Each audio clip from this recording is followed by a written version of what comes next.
being victimized by our own government. One man whom they fear, yet who millions love. One man who is willing to take the poison arrows of lawfare. One man whose voice has been taken away by a corrupt judge operating in a corrupt system. One man who has been ridiculed and insulted. One man who refused to back down. One man who refused to back down.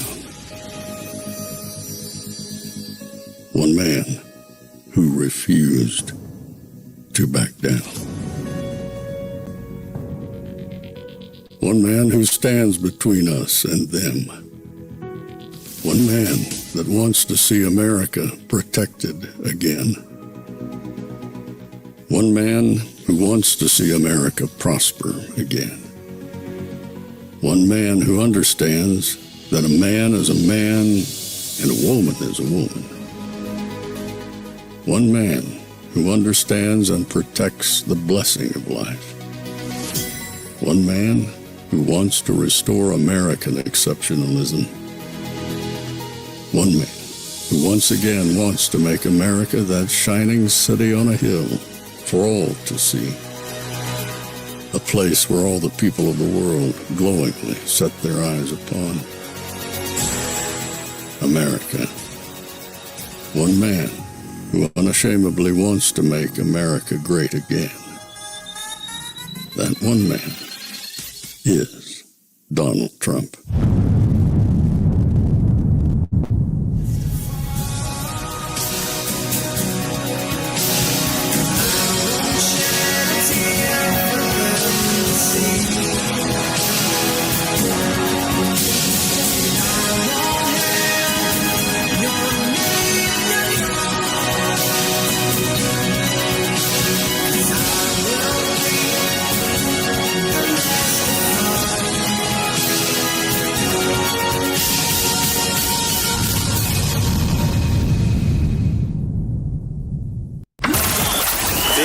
Is Fanfare with Barry Cunningham. General nominee. There was supposed to be a hearing today on Capitol Hill. Dr. Neshwat was pulled.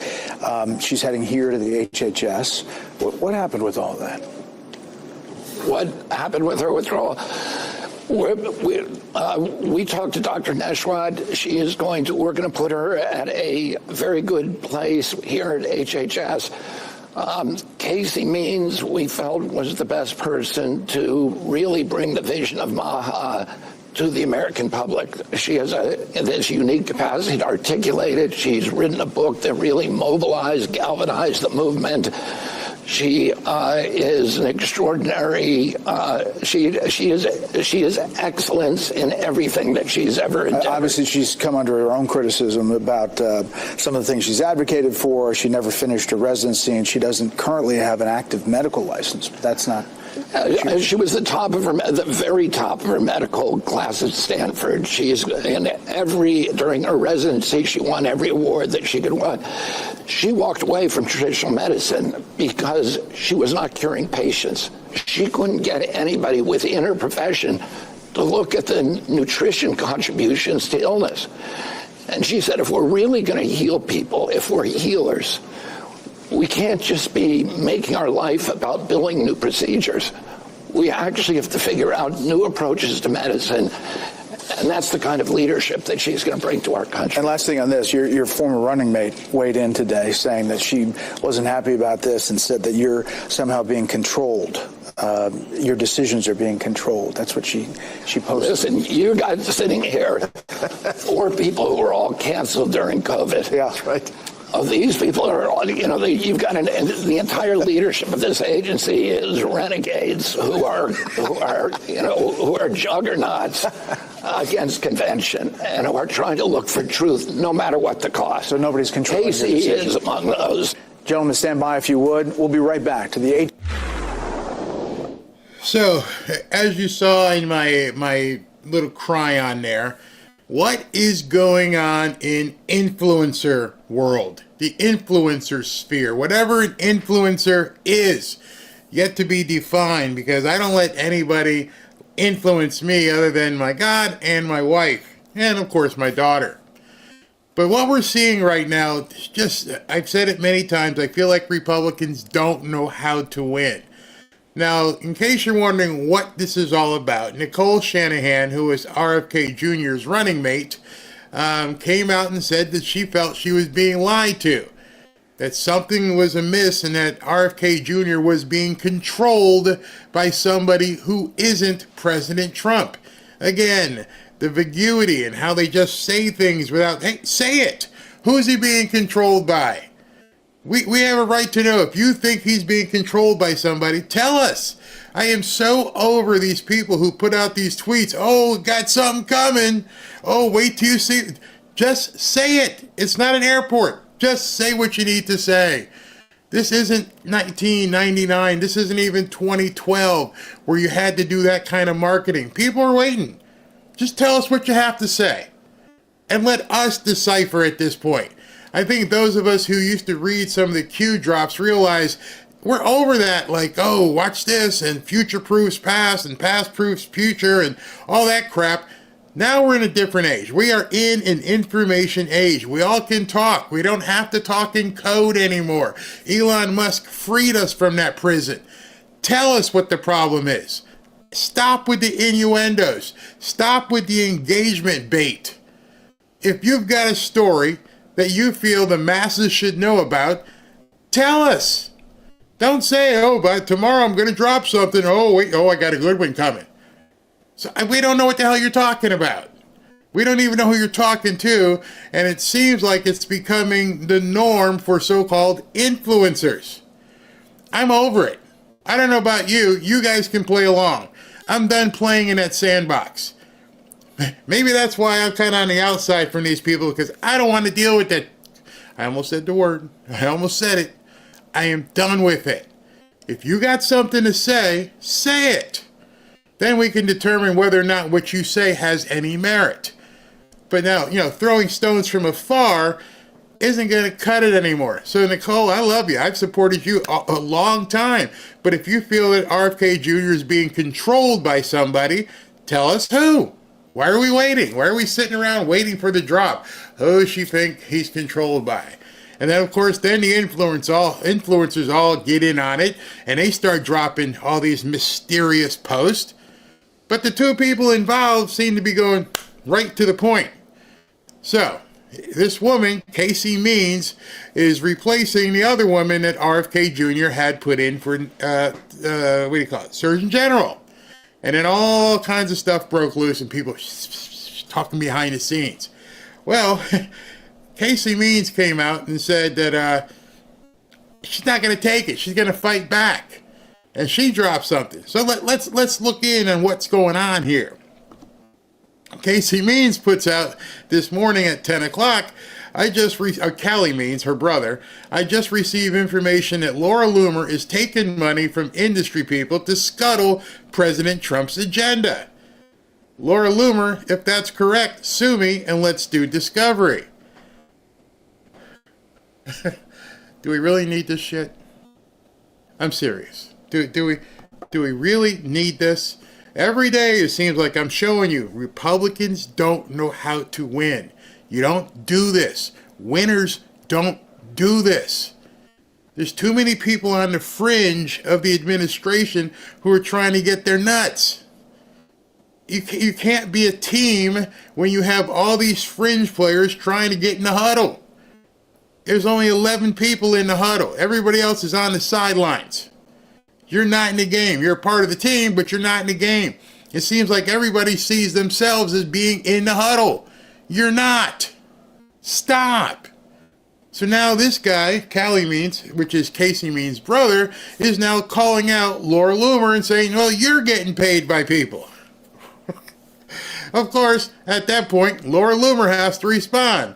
You're full of crap, blah, blah, blah. You're a PR spin master. Funny how you never talk about your career in PR and crisis management, and you are threatened by access to President Trump and to the fact that blah, blah, blah, blah, blah, and it goes on and on and on and on and on and on and on. You put this out in the public purview, and you're doing battle with somebody, and all it is serving is people who want to see Donald Trump fail. Shut up. Absolutely shut up. I don't think we need this, and if you feel like you need this engagement bait, if it's something you like the gossipy stuff, maybe you might want to examine things. At this point, this guy is trying to run the country. This guy is trying to lead us into a better world. And we've got all these people behind the scenes doing this kind of crap. And then Jillian Michaels gets in. Jillian Michaels, you know, the trainer to the stars, whatever you want to call her.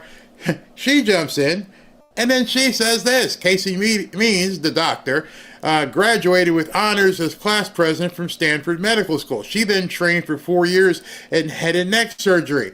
And then she goes on and on and on and on about this stuff. Then Callie herself, the brother, he comes back in. It's been revealed to me that Nicole Shanahan is collaborating with influencers, to sink Casey's nomination as Surgeon General and imply we aren't loyal to President Trump. The only substantive conversation I've had with Nicole was the day of Bobby Kennedy's endorsement of President Trump, something Casey and I worked tirelessly to make successful. And on and on and on and on and on. Who the hell is going to read all this?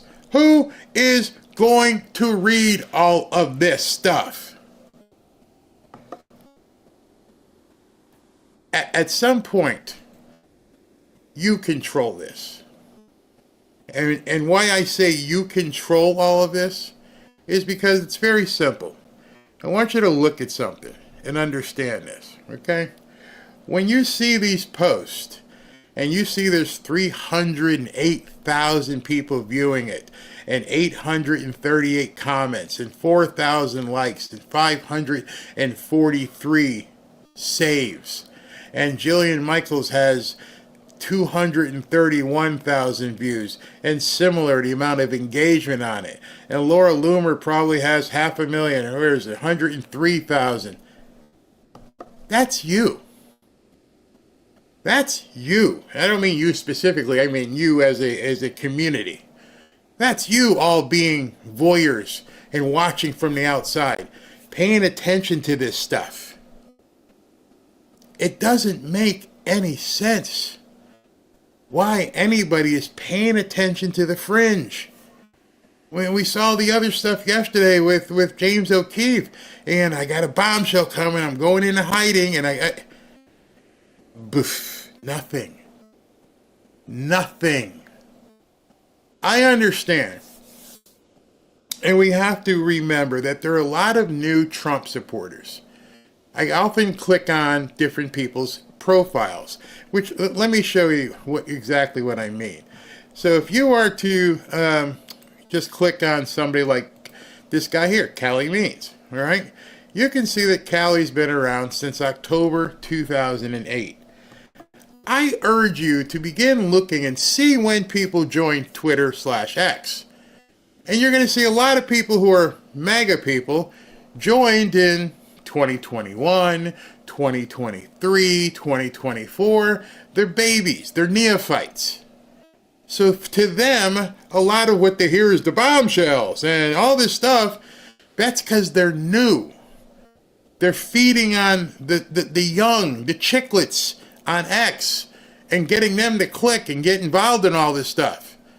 And then those of us who unfortunately have been in this sewer called X and Twitter since 2008 and 2009, we've all seen this stuff. There is nothing that James O'Keefe is dropping that's new. Let me be the first one to tell you, none of it is new. We've seen it for like 5-6 years. None of it's new. I even showed you guys a video, which I can't show here, from an ABC host who said back in 2019, I believe that's 6 years ago, I got all the goods, videos, blah, blah, blah, everything, Clinton, the whole 9 yards. None of this is new. Jeffrey Epstein was a scumbag. He did bad things. We all know it.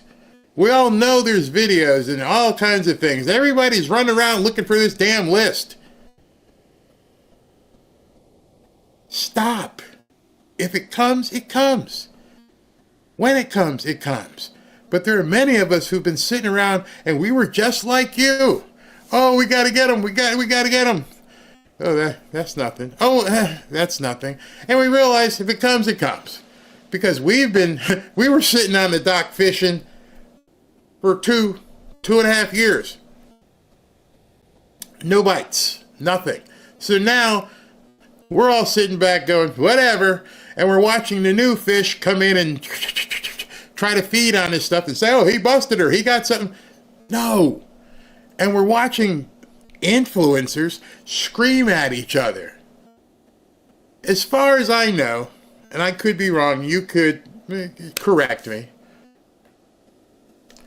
We voted for Donald Trump. We voted for Donald Trump and J.D. Vance together, a vice president and a president. Donald Trump then chose this person, that person, this person, that person. Every time I hear people say, oh, here's a vetting problem, and here's this, and here's that, and it just causes problems, and now, look. All of that tells you that you've voted for the wrong guy. You have to admit it. If you think that Donald Trump is making bad decisions and he's putting people in place that shouldn't be there, and he doesn't know what he's doing, and he's got somebody behind the scenes that is pulling his strings, then you're saying he's basically Joe Biden. Personally, I don't feel he's Joe Biden. Personally, I feel the man knows exactly what he's doing. Personally, I think he's got people around him who are much smarter and more strategic than any of us on the outside have a clue. I don't care who visits the White House. I don't care who thinks they have his ear. The only person I want to know how decisions are being made are coming from 1600 Pennsylvania Avenue. And that's Donald Trump. All this other shit, and I'm going to use the word, sorry if it offends you, not sorry anymore, is fodder for idiots. I'm sorry if you follow some of these people and you think it's fantastic to sit there and, eat up on this stuff. It takes you away from what's mostly important. So I'm just asking you, treat stuff on X like you treat food going into your body. Don't take all your time, and you've heard the term signal versus noise. If you don't know the difference between signal versus noise, maybe you should, at this point, begin looking at that definition. Because we have a whole lot of people in MAGA world who are focusing on noise, not focusing on signal. What's most important? And what's most important is what Donald Trump says is most important, not what influencers say. And if you disagree, if you think for an instant that Donald Trump made this mistake or Donald Trump made that mistake, and I'm not saying he's Jesus, only one man walked on water as far as I know. Only one man was perfect ever. He may make mistakes, but he's not stupid. And if he sees that he's made a mistake, he's going to try and rectify it. And he's not going to rectify it based upon all of this crap happening. So let's keep our focus. Let's keep aligned on what's most important. If you see people in our community or elsewhere bitching about the Epstein list, tell them, chill. Absolutely chill with that. That's not what's in the top 10. It never was in the top 10. It was never in the top 20. In fact, it was never in the top 25 things that President Trump wanted to do. I'm sorry, does that make you feel bad? Does that disappoint you? Well, then you should have done your homework and understood what he stood for and what his objective was going into office. Because it may have been the top 10 or 5 for some other people, some influencers, but Donald Trump never, ever once told you that his priority was releasing the Epstein list. And if you think I'm wrong, go look it up. That being said, welcome to the afternoon show. I am just a little afraid listening to all these people moan and complain. It's beyond your control anyway. All it is for engagement. All it is to get people to look like, I mean, they're actually talking about suing each other. It's crazy. It's absolutely crazy. I never seen anything like it in my life. Everybody arguing for influence and engagement and, outside circle power. Doesn't matter who you listen to. Doesn't matter if you listen to me. Doesn't matter if you listen to Benny. Doesn't matter if you listen to Patrick Bet David. You got to look at things in terms of their priority and what's being said. Everything else doesn't really matter. Well, that being said, I'm looking. Caroline Levitt's due to come out at 1 o'clock. Let's see if the media continues to do what they're supposed to do and not ask stupid questions. We shall see. All right, let's take some stuff from you guys. Yeah, Debbie, it's high school stuff. Exactly. He knows what he's doing. Okay, here we come. Barry, I'm sorry. You were saying stuff about Pam when she made that mistake. Also, you can be critical of Trump. If you're not critical, then you're blind and don't care about how anyone in here feels. See what I mean? The sky's blue. Oh, Barry, you said it was red. No, I didn't. I didn't say not to have critical thinking. I advise you to have critical thinking. I encourage you to be critical. But there's a point where critical becomes sophomoric. Critical is when you see something and you personally have the evidence and you personally have done the research and you can say, no, the sky is actually blue. I'm tired of you telling me the sky is red. I know for a fact the sky is blue. I have the information. You're being critical. You're objecting. Your second part of this, you can also be critical of Trump. Absolutely, you can be critical of Trump. But in the end, if you support him, you support his decisions. And what you just said to me, I don't care how anyone here feels, that's just the opposite. I'm trying to protect your feelings. You're not getting it. I am trying to help you. And I'm trying to tell you that some of the stuff that you think you're seeing that is bombshelling is old news. It's sour milk. It's chunky milk. You want to see stuff you haven't seen before? Let me know. We can cover those on Rumble. Let me know if you think this stuff is a bombshell, if you want to see. Well, what do you know, Barry? You want to know? Because I'm sure there's some people in here who will tell you, I don't think you really want to know. If you think what James O'Keefe showed the other day in a 30-second clip was a bombshell, whew, boy, you got some educating. Be critical, but make sure you're being critical from a stance of understanding. You see, I've never, ever in my life painted something. My wife paints these things here. She paints those pictures. I love it. And if she put that brush in my hand, it would look just like one of Hunter Biden's paintings. I don't know what I'm talking about. I don't know how the colors go together. I don't know how to do the shaping of items. So I can't really speak to it because I've never done it. So if you think you want to be, in the know about something, just let some of us know and we'll be glad to do a show showing you some stuff. Barry, we all make mistakes, but most learn from our mistakes. I try to forgive for the reasons I am forgiven. Mercy received, mercy reciprocate. I completely agree. Frazzle drip, y'all ain't ready for that. oh, Harold, you are so right. They ain't ready for it. Let me see your bio. Let me see where you've been, because Harold's right. Y'all ain't ready for it. It's that, like Lee says, it's that vile. You don't want to know. See, unfortunately, there's been people like myself who have waded through this sewer and go, oh no. what did I just see? What did I just see? And I've told you the story. Robin came to me one night a couple years ago. She goes, what is this stuff that you guys are all talking about? Because we weren't using innuendos. Back then we could talk. And then all of a sudden they started deleting us, and so we couldn't talk anymore. But we would say, hey, did you see this? Oh, ooh, hey, did you see that? Many people today never seen this stuff. It's just like a mirage to them. They're like, what did you guys see? And I told her, I'm like, you ready? You ready to go there? Pray, and then I'll open that door and you can go where you need to go. And I told you the next morning I came downstairs and she was still in front of the computer crying. That's a good example.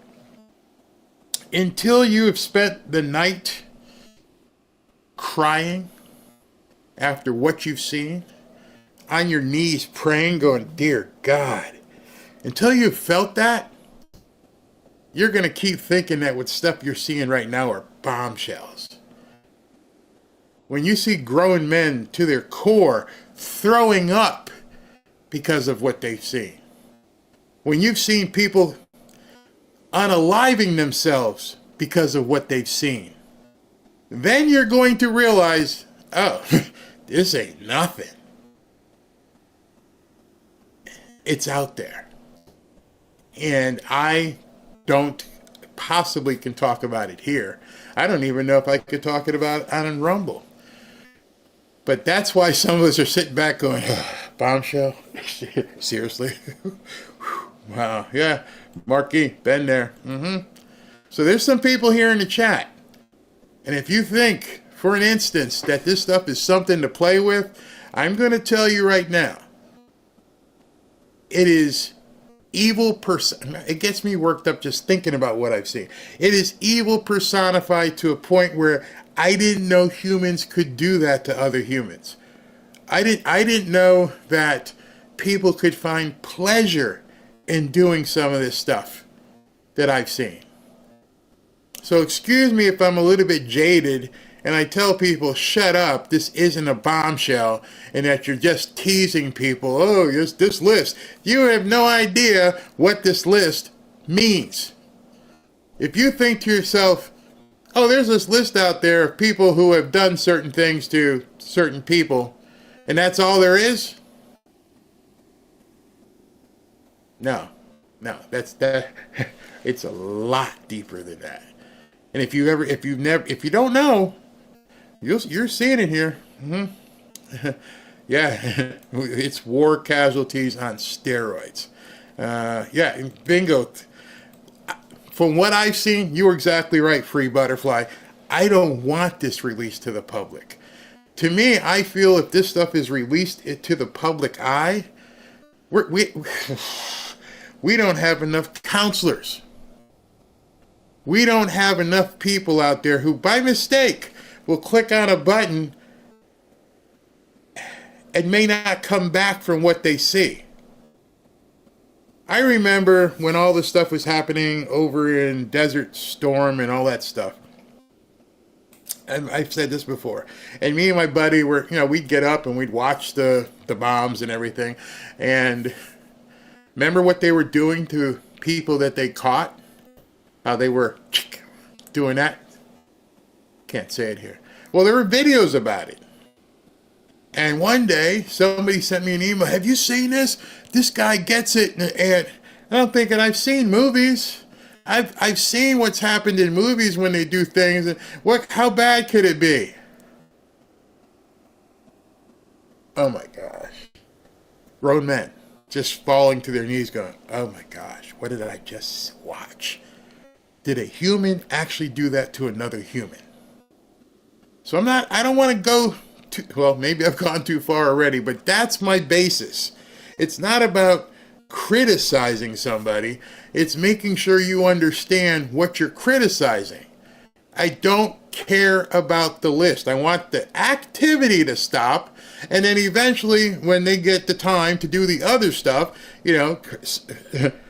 rescue the kids currently being hurt, rescue the women that are currently being hurt, stop the supply, turn the spigot off on the entire industry as much as you can. The people on that list, they know who they are. They're walking ghosts. They know eventually someone's going to come and knock on the door. Those aren't the priority. The priority are the people right now who are suffering. And so when you all clamor to see what James O'Keefe is going to drop, I'm pretty much going to tell you it's nothing compared to what's really out there. And it's all stuff that we've seen for some time, and it's just meant to titillate. You'll find out. You want to go start digging, you'll find out. All right, so it's 12. Oh, no, it's 1 o'clock. She has not walked out as of yet. We're waiting for her to arrive. This should be an interesting press conference. It's Friday, and there's usually not much news, so I'm surprised she called a press conference on a Friday. President Trump was active this morning, to say the least, in posting some things. I think we're actually going to hear some news over the weekend, but this is going to make markets move. China should open up its market to the USA. Would be so good for them. Closed markets don't work anymore. He also said 80% tariff on China seems right, up to Scott Bessent. Then I have to make two screens here because this is crazy how he, I don't want to miss in case she walks out. Okay, let's get into this. All right. I just watched an exhausted, highly neurotic Stephanie Ruhle from MSNBC spew lies about tariffs, as do many others, in order not to give me the victory that they all see coming. Few people know Stephanie Ruhle, but I do, and she doesn't have what it takes. Our deal with the United Kingdom yesterday was amazing for both countries, and in addition to everything else, British Airways just ordered $10 billion worth of new Boeing planes. We're going to make a fortune with tariffs. Only smart people understand that. And Stephanie was never known as a high IQ person. MSDNC has become the voice of the Democrat Party, and they should be treated as a political advocate with all of the taxes and penalties therefrom. Their ratings are terrible, but Brian Roberts and his crew should be forced to tell the truth. Make America great again. So, my segment that I'm going to be doing after the press conference is going to talk to you about what's going on with the media and these tariffs, and I'm going to show you how they're lying. I'm actually going to show you how they're lying. I'm not just going to say they're lying. I'm going to take the time to show you that they're lying. And President Trump, obviously, he knows. He knows exactly what he's doing. He knows what's revealed. He knows what's in the pipeline. So it's easy for him to say, you have no flipping clue. And this movie that we're watching, where we're watching the stock market do like this, we're watching Jerome Powell refuse to lower interest rates, they are doing everything they possibly can to suppress what's going on. They're trying to make it to the point where it doesn't explode in a good way, that we aren't prosperous, that we aren't successful. And that's directly pointed at you. Not going to hurt President Trump. The guy's got money. Not going to hurt Elon Musk. It's going to hurt you. They don't want you to prosper. I got an email today. It was very odd. I assume I'm going to chalk it up to the troll level. And that email said something weird. And it said, Barry, let me paraphrase, but Barry, I'm upset and not going to watch what you say anymore. And I do remember this line, because you talk about success too much. And I thought to myself, that is the oddest thing I've ever seen. I just looked at it for a couple of minutes. Because you talk about success too much. I didn't know there were so many doom gluttons out there that feed and feast off of doom, that they don't want to even hear a message of success and prosperity, that they've resigned their life to the fact of, I'm done, I'm over, can you commiserate with me? No, I won't commiserate with you. If she doesn't like it that I'm trying to advocate for success for you and for me, that's her problem, not my problem. I want each of you to have whatever's coming to you. And when you say you're not interested in success, then you basically are becoming the Democrat Party. Because how could you want Trump to be, a president and do what he says without wanting to enjoy the fruits of his presidency? Why did you vote for President Trump if you didn't like prosperity? Doesn't make any sense. Does it make sense to you? I don't see how it does. So if you voted for President Trump, who, if you remember back in his campaign speeches, and he closed every single speech with a couple different items. Make America safe again. Make America healthy again. Make America, say it with me, wealthy again. We watched every rally. Those of you who were with me, you heard it every single time. Did you not take that into your bosom and say, oh, that's what we're going to do? We're going to make America safe. We're going to make America healthy. We are going to make America wealthy. And we're going to make America great again. Those were the tenets, the pillars of what he ran on. Did you just think, I like those two, but I don't like the whole wealth thing. It scares me. I don't think I'm going to participate in that one. I'm gonna let those people over there have the wealth pillar. I'm just gonna do. I'm not sure if I want to do the health one either. I'll do the safe one and great again one. Those two. Can I take those two? And I'll stay away from the wealth and health ones. Because I like my vices. I like, to have the fried stuff all the time. So I'm not down. You can't take away my biscuits and gravy, bro. I'm not down with the health one. And the wealth one, well, I'm a little bit older at this point, and I just want to just coast. I'm not down with prosperity and wealth. But I'm okay with make America safe and make America great again. We're good with that one. No, man, I embrace all of that. The reason I voted for President Trump was for all that in the bag of non-fat chips. I want to have America safe for my family, my grandkids, my daughter, my wife, even my two doggies. I want to be healthy again because I want to be healthy to stay here for the long term so I can spend the time with my family. With the wealth that I can accumulate because President Trump's going to allow me to. Yeah, all those things. Yeah, that's great.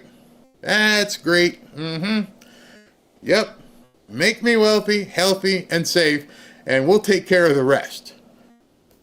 We will take care of the rest. And so when I'm talking about real estate or crypto or Bitcoin is crypto for the most part, and different businesses, AI, it's because I'm trying to motivate people to jump after that third pillar. That third pillar that has avoided so many in America. That he's trying to make for you, make it available for you. But if some people don't want to partake to the point where they want to send an email saying, you talk about success and money too much. Okay. Oh, and it said, other people don't. And I thought when I read that is the other people don't part was kind of weird because what you're saying is because I'm trying to help you, you don't want to hear that. Okay, never mind. I'll keep it all to myself. It's crazy. Come on, people. I'm here to applaud you. And what was that thing in Saturday Night Live? Pump you up.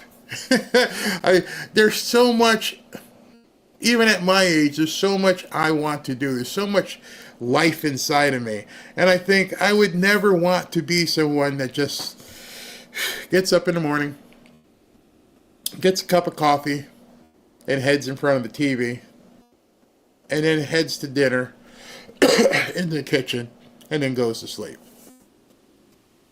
Can't do it. I want you to get whatever it is you want. All right, let's take I've got two segments after this. We're going to talk about what President Trump was talking about, and we're going to talk about the tariffs. But the media one, we're going to go over that one as well.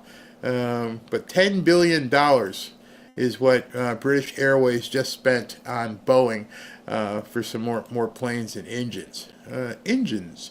All right, she still hasn't come out. She's usually prompt. I'm really surprised that she hasn't come out. Oh, I want to talk to you about the night show. Oh, is that her walking out? Nope, they just sat the person in a new media seat. Not sure who that is. And then they went back inside. All right, so the night show is fantastic. I thank you guys for showing up. And what I'm doing with the Rumble Jump Over has been so much fun.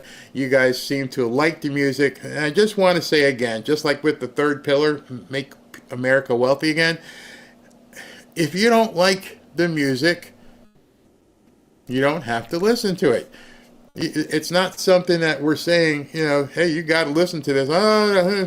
And I don't want anyone to feel uncomfortable. So I'm telling you right now, we are playing rock music. I'm going to sprinkle, because today's Friday, I'm probably going to do some country tonight. Good country. But we're playing music. We're having fun. It's energetic. People are reliving the I guess, like Springsteen said, the glory days. Yesterday, we took a stroll down Stairway to Heaven, and we listened to that, and we listened to Money by Pink Floyd, and we listened to a couple of songs by AC/DC. And it's funny because this morning, Dan Scavino from the Trump camp, he posted a video with Metallica, and it was pumped. And I saw a veteran biker text me. He goes, man, I've seen 14 Metallica shows. I can't wait to go to my 15th. And I thought that I forgot I should have told him. Did you know that Metallica was on Howard Stern's show when Howard Stern said F freedom? You shouldn't like Metallica. Yeah, I got one of those tweets. I want to use the term for newcomers that's real. I want to say, I don't want them taking our vocabulary. When you take away people's ability to like music, movies, because you don't like it, you're being like the left. I'm going to give you a big secret right now, and then I don't want to hurt your feelings, but I really, really like Elton John music. I really, really like Melissa Etheridge. Because it's music. I'm not I don't have the same aspirations and political ideologies that these people do, and they don't have mine. And I'm not listening to music to learn politics. I'm an older, experienced adult who can discern between somebody's stupid political stuff and their art.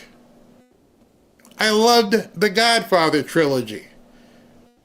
2/3 of the trilogy, Robert De Niro was in. I wouldn't pay for it anymore because of what I've seen, so I can make my decisions with my wallet, but I can watch the reruns for free. And Miss Levitt has walked out. Happy Friday. The president looks forward to embarking on his historic return to the Middle East, visiting Saudi Arabia, Qatar, and the United Arab Emirates next week, where he will focus on strengthening ties between our nations. 8 years ago, President Trump's first trip was to this same region of the world, where he introduced his bold peace through strength foreign policy strategy. On that trip, the president laid out his goal of eradicating terrorism and extremism in the region, which he successfully accomplished over the course of his administration with the total defeat of ISIS and the historic signing of the Abraham Accords. Now, 8 years later, President Trump will return to re-emphasize his continued vision for a proud, prosperous, and successful Middle East, where the United States and Middle Eastern nations are in cooperative relationships and where extremism is defeated in place of commerce and cultural exchanges. This trip ultimately highlights how we stand on the brink of the goal of opportunity and mutual respect. The president greatly looks forward to visiting with our brave men and women in uniform at our U.S. Air Base in Qatar throughout this trip. Yesterday, President Trump demonstrated the art of the deal and secured a historic trade agreement despite all of the naysayers who said no deals were coming. That, of course, turned out to be untrue. On the 80th anniversary of Victory Day for World War II, President Trump announced a great deal that provides American companies unprecedented access to the UK markets while bolstering U.S. national security.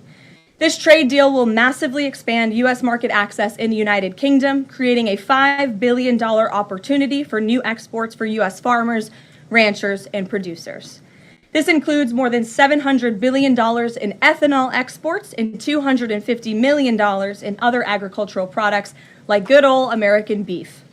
The deal commits the United States and United Kingdom to work together to enhance industrial and agricultural market access and strengthens American competitiveness. Importantly, the deal also ensures streamlined customs procedures for U.S. exports. The UK will also be purchasing $10 billion of American-made Boeing planes as part of the deal. A trade agreement like this between the United States and the United Kingdom was being worked on for many years, but continued to prove elusive. But because of President Trump's bold negotiating approach, he got it done. All of this happened because of President Trump's implementation of powerful tariffs to end the era of economic surrender and rebalance America's trading agreements. American workers and companies are the best in the world, and they finally have a president who has their backs, fights for them, and delivers good deals that puts them first. This is just the first of many trade deals to come. Get ready for more historic deals and our country to boom like never before. On that note, Treasury Secretary Scott Bessent and Ambassador Jamieson Greer will meet with the lead representatives on economic matters from the People's Republic of China over the weekend in Switzerland. As President Trump has said, the United States and China have been talking for some time over the course of the administration, and now teams from both countries will meet in person to continue discussions. You can be certain that President Trump and his trade team will ensure we work to achieve the best deal possible for America. In other news, the Trump administration just announced a new incentive for illegal aliens living in the United States to self-deport. Eligible illegal aliens who now use the CBP Home app to self-deport will receive a clear, safe way to leave the United States. Their plane tickets home may be paid for, and they will receive a $1,000 stipend once we have confirmation that they have left our country. This new feature will allow illegal aliens to have a planned departure out of the country and to leave as soon as possible in a dignified way. If illegal aliens make the right decision here and submit their intent to depart through the CBP Home app and pass extensive vetting, they will be temporarily deprioritized for ICE detention and enforcement action before their scheduled departure. And leaving voluntarily in this matter may improve their legal immigration options in the future. This initiative will also save massive amounts of money for American taxpayers. Voluntary departures are much more cost-effective than traditional removals. By deploying the CBP Home app in this new way, President Trump is aiming to reduce the need for costly arrests, detentions, and court proceedings. Currently, the average cost of traditional removal is more than $17,000 per illegal alien. Our projections estimate that the use of the CBP Home app will massively reduce that financial burden by approximately 70%, so taxpayer dollars can be redirected and our brave immigration law enforcement officers can focus on removing the most violent illegal aliens hiding in our communities. Finally, it was announced this morning that First Lady Melania Trump secured a $25 million investment in President Trump's budget to provide housing and support for youth transitioning out of foster care. And in recognition of the 7th anniversary of Mrs. Trump's Be Best initiative, the U.S. Department of Housing and Urban Development allocated funds toward the agency Foster Youth to Independence program. Yesterday, Mrs. Trump hosted a special celebration of military mothers with the president, bringing together 150 military moms from around the country to recognize their service, not just in their home, but for our country. For those of you who were there at the events yesterday like I did, I have no doubt you will join me in recognizing how truly special those moments were. So let's get to questions. Here in our new media seat today is Andrew Egger, the White House correspondent for The Bulwark. The Bulwark is a new media company launched in 2019 with hundreds of thousands of readers on Substack and more than 1 million subscribers on YouTube. Andrew, please kick us off, and thanks for being here. Yeah, thank you for having me, Caroline. The president posted another ad this week for his Trump meme coin. The group that's running that coin is encouraging people to buy in order to win a dinner this month with the president. Why is the president planning to attend a dinner for the top investors in his coin? Look, the president is abiding by all conflict of interest laws. The president has been incredibly transparent with his own personal financial financial obligations throughout the years. The president is a successful businessman, and I think, frankly, it's one of the many reasons that people reelected him back to this office. There are at least some people who are buying this coin who seem to view it as an opportunity to influence the president's views. There was a logistics company this week that said they would buy $20 million in the coin in order to advocate for free trade between the U.S. and Mexico. If buyers are buying for that reason, are they wasting their money? Look, I can assure you the president acts with only the interests of the American public in mind, putting our country first and doing what's best for our country, full stop. That's his intention, and that's what he's focused on. Kristen, good to see you here today. Welcome back. Thank you. Glad to be back. So on those China talks, what does President Trump expect to come out of those talks? And is he going to be disappointed if his team can't secure a deal? Well, look, the president is very confident in his Secretary of Treasury, Scott Bessent, and of course, Ambassador Jamieson Greer, who has played an instrumental role in all of these trade negotiations as well.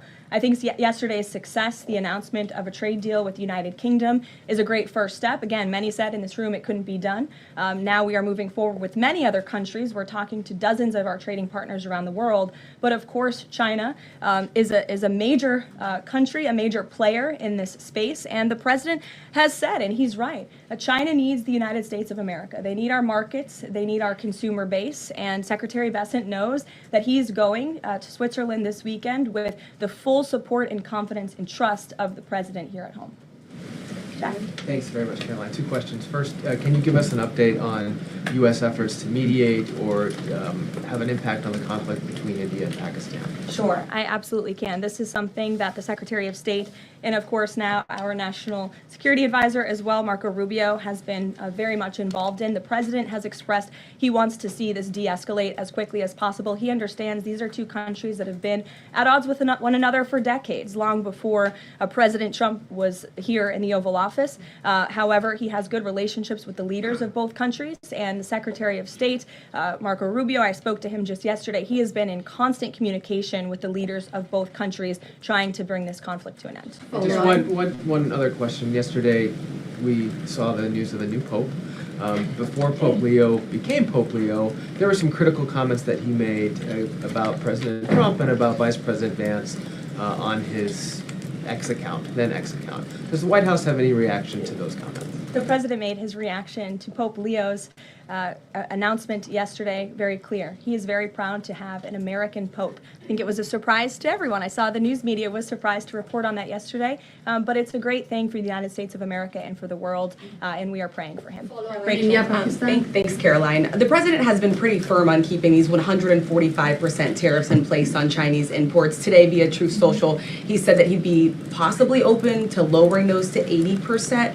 Why the change, and how did the president land on 80? The president still remains with his position that he is not going to unilaterally bring down tariffs on China. We need to see concessions from them as well. And again, that's part of the reason that Secretary Bessent is going to talk to his Chinese counterparts this weekend to start those discussions in person. As for the 80% number, that was a number the president threw out there, and we'll see what happens this weekend. And always in the effort of transparency, I'm sure you'll hear directly from the Treasury Secretary or the president after those negotiations conclude. Jackie. Thank you, Caroline. Why did the White House announce this deal with the UK before all of the details were finished?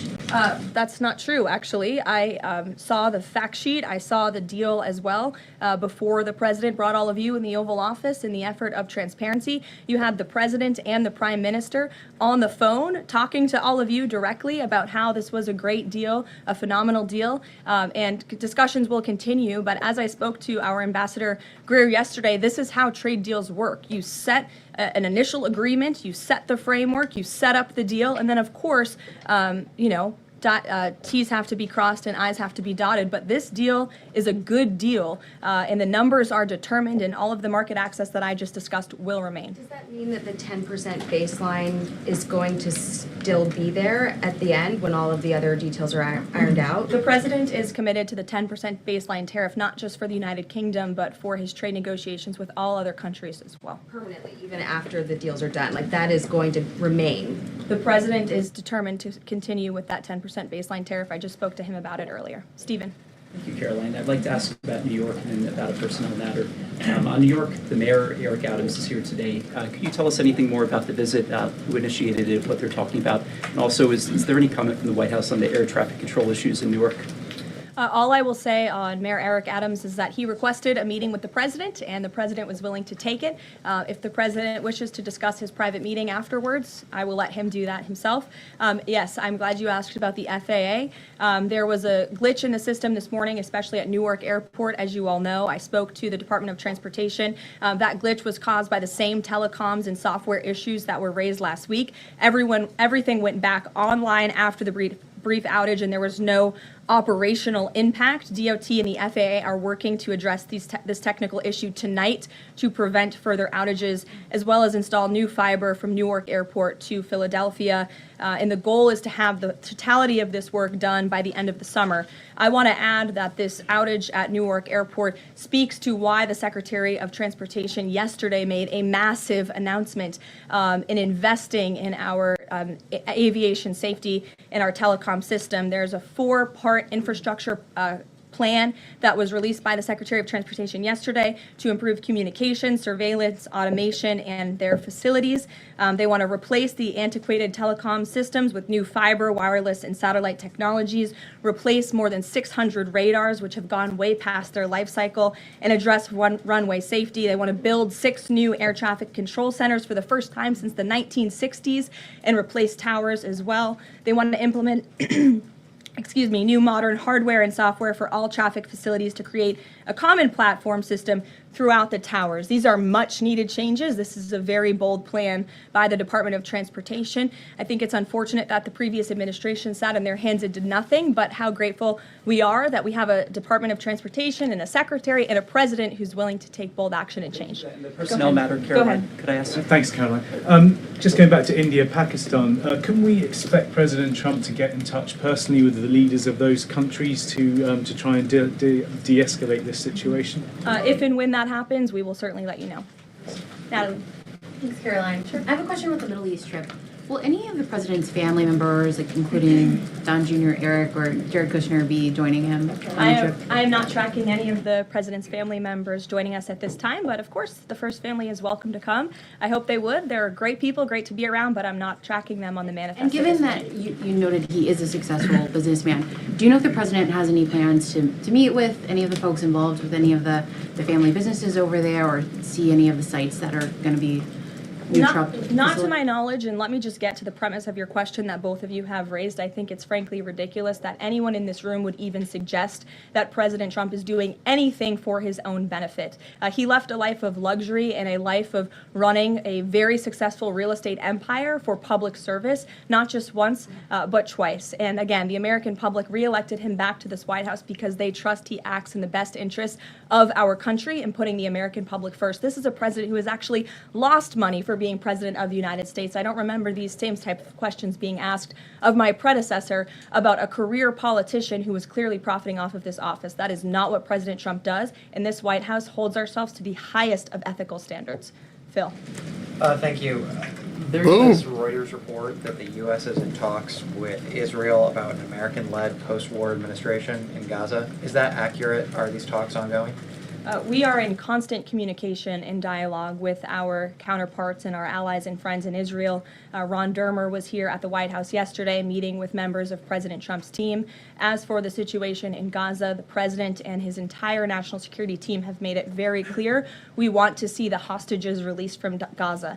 That is a priority for this administration. As for what that looks like, and even moving beyond that, I'm not going to get into the details of plans that frankly may or may not have even been proposed, but I can emphasize what the president holds closest in his heart right now, and that's the release of all of the hostages in Gaza. And then there's been some conservative pushback to some of these salt tax, the salt tax cap.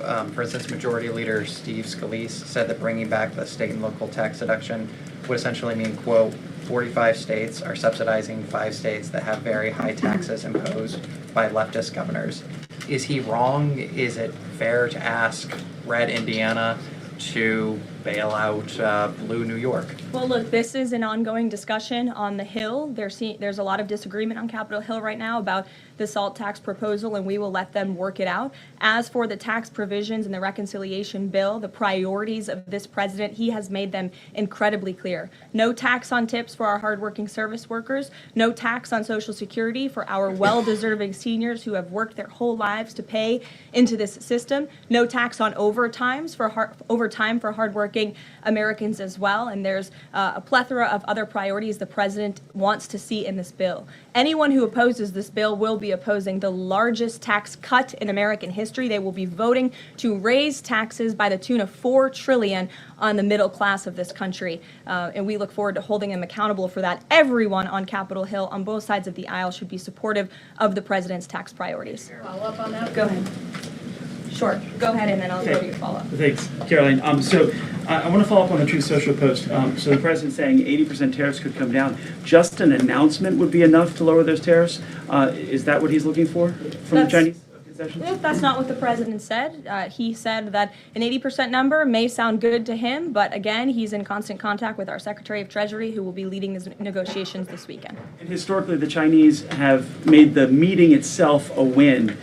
What does a win look like out of these meetings for the president this weekend? A good deal for the American worker and the American people. Go ahead. Thanks, Caroline. Yeah, back to the reconciliation bill. Can you just clarify the president's position, though, a little bit specifically on the tax issue? Because in his Truth Social post, he said this morning that he would accept even a tiny tax increase for the rich, but then says Republicans probably shouldn't do it, but I'm okay if they do it. So what is it that he wants? Does he want them to increase the tax rates? The president wants tax cuts, the largest tax cuts in history. He wants to extend his historic tax cuts from 2017, and he wants to see all of the other tax priorities that I just laid out for you included in this bill as well. As for the policy proposal you're talking about, the president has said he himself personally would not mind paying a little bit more to help the poor and the middle class and the working class in this country. I think, frankly, that's a very honorable position. But again, these negotiations are ongoing on Capitol Hill, and the president will weigh in when he feels necessary. Encourage them to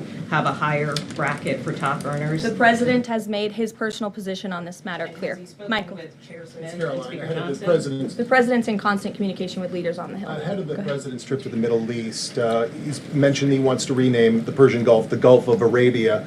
Iran is now saying that doing so will bring the wrath of all Iranians. Can you talk about the support that the Gulf of Arabia has in the region and why this is important to the president? Well, first of all, the president has said he hasn't made a determination yet. That was in the news that you guys all asked him about it, and he said he wasn't quite sure. So he hasn't made a definitive decision on that yet. And secondly, Caroline, the president has shown support for South African refugees that are coming to the United States next week. Can you talk about what these refugees are fleeing and why this is a priority for the administration? Well, the president has actually signed an executive order on that matter. My office can get it back to you, Michael. But this group in South Africa has faced racial persecution. In fact, the government there has vowed to take away their farmland that they own. And so the president has talked significantly about this. As for further details on refugee claims and asylum claims, I would defer you to the State Department. Can I follow up on that?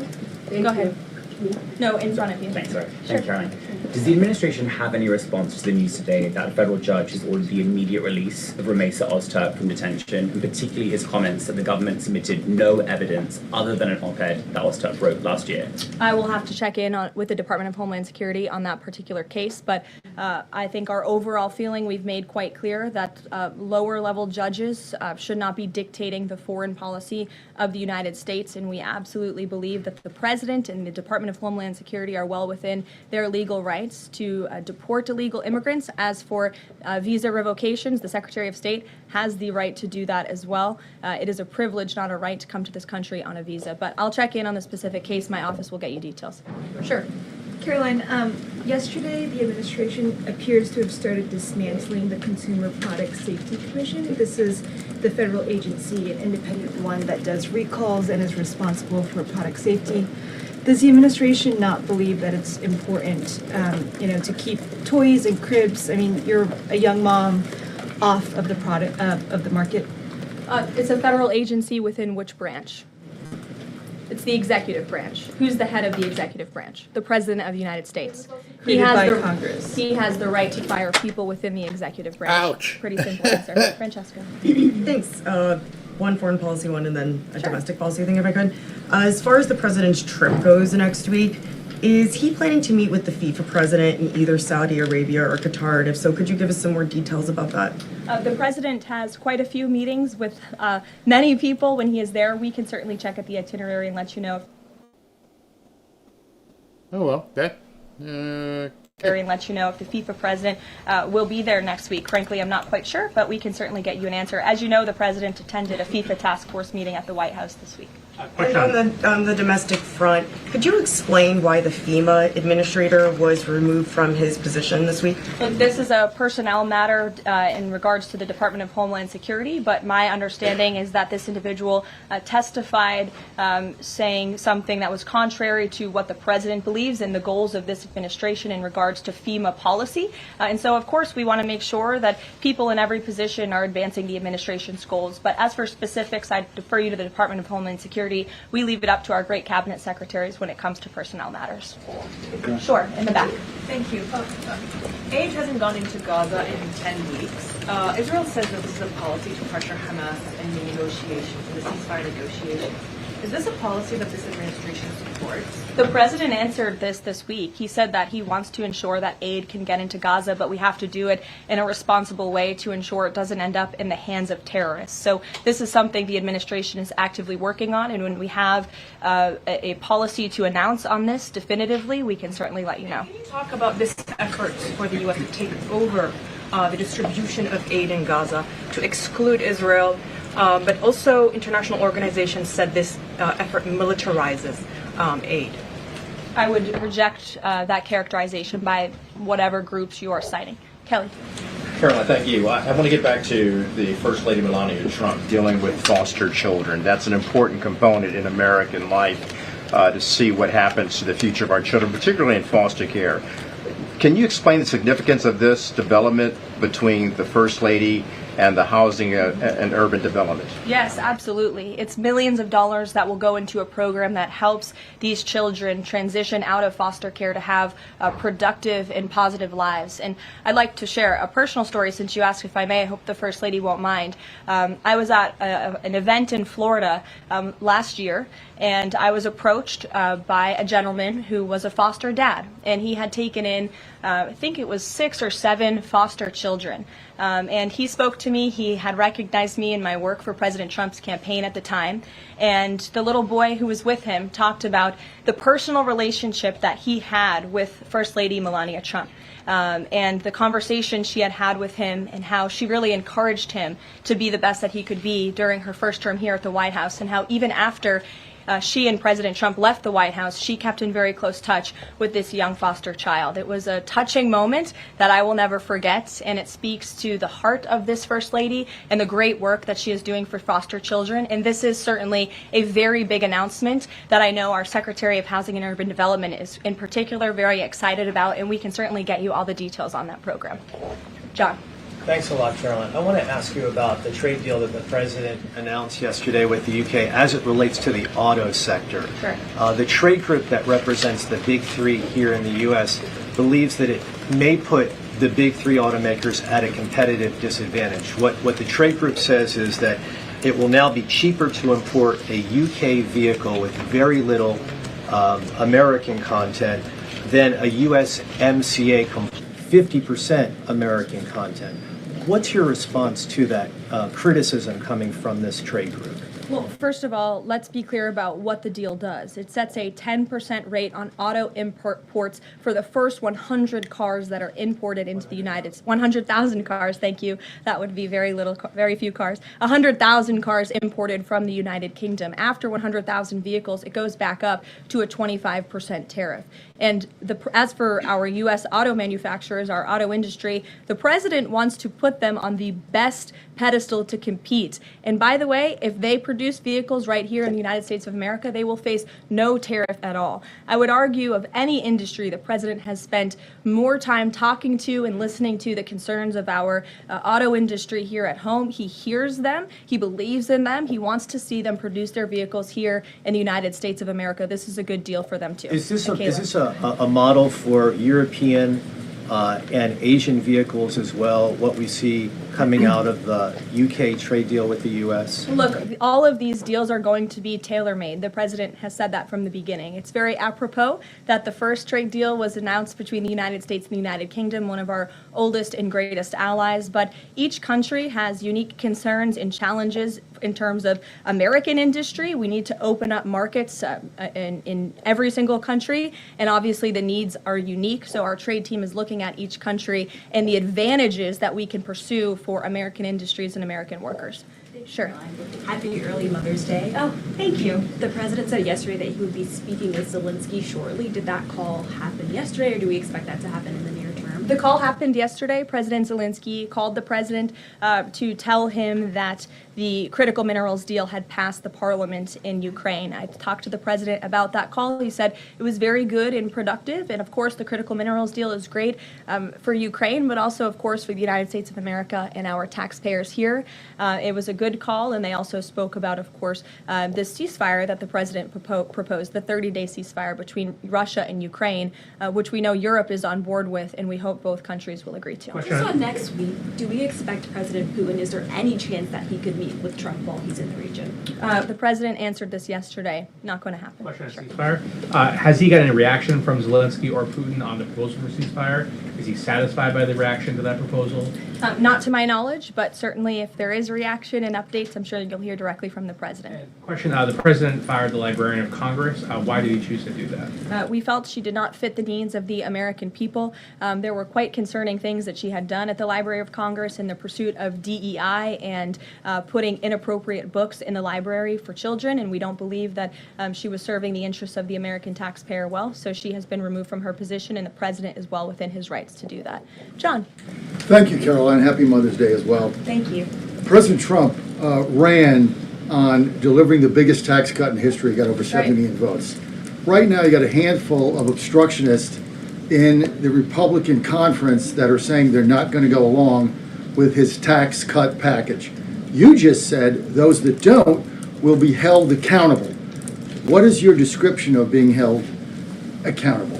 Well, look, I think they'll be held accountable by the voters in their respective districts if they choose to vote for a tax hike to the tune of $4 trillion, which would raise taxes to thousands of dollars per household in this country.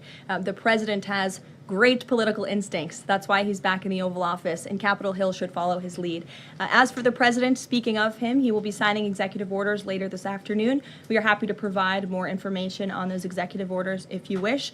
Thank you for the Mother's Day wishes, and happy Mother's Day to all of the moms in the room. And don't forget to call your mom this Sunday. We'll see you guys later. Have a good weekend. Thank you, Caroline.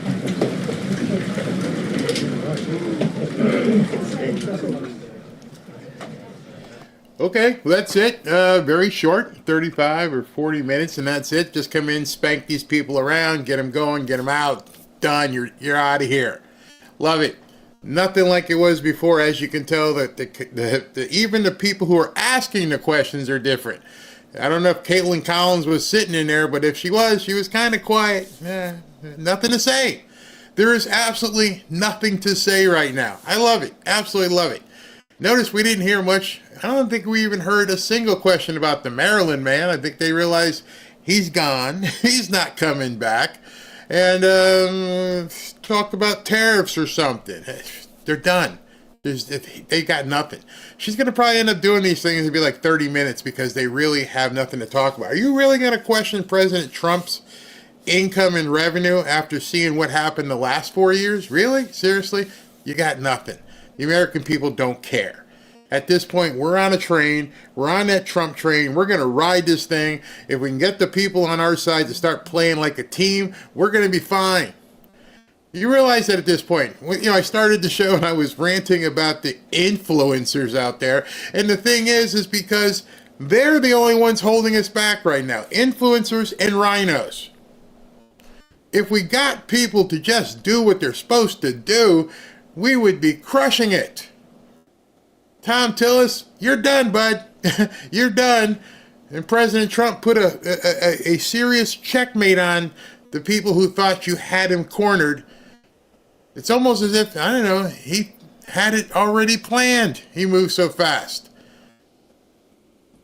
We have to, as a group, I guess people can do whatever they want, but I would think at this point we have to get our crap together. I'm going to get a t-shirt. Learn how to win.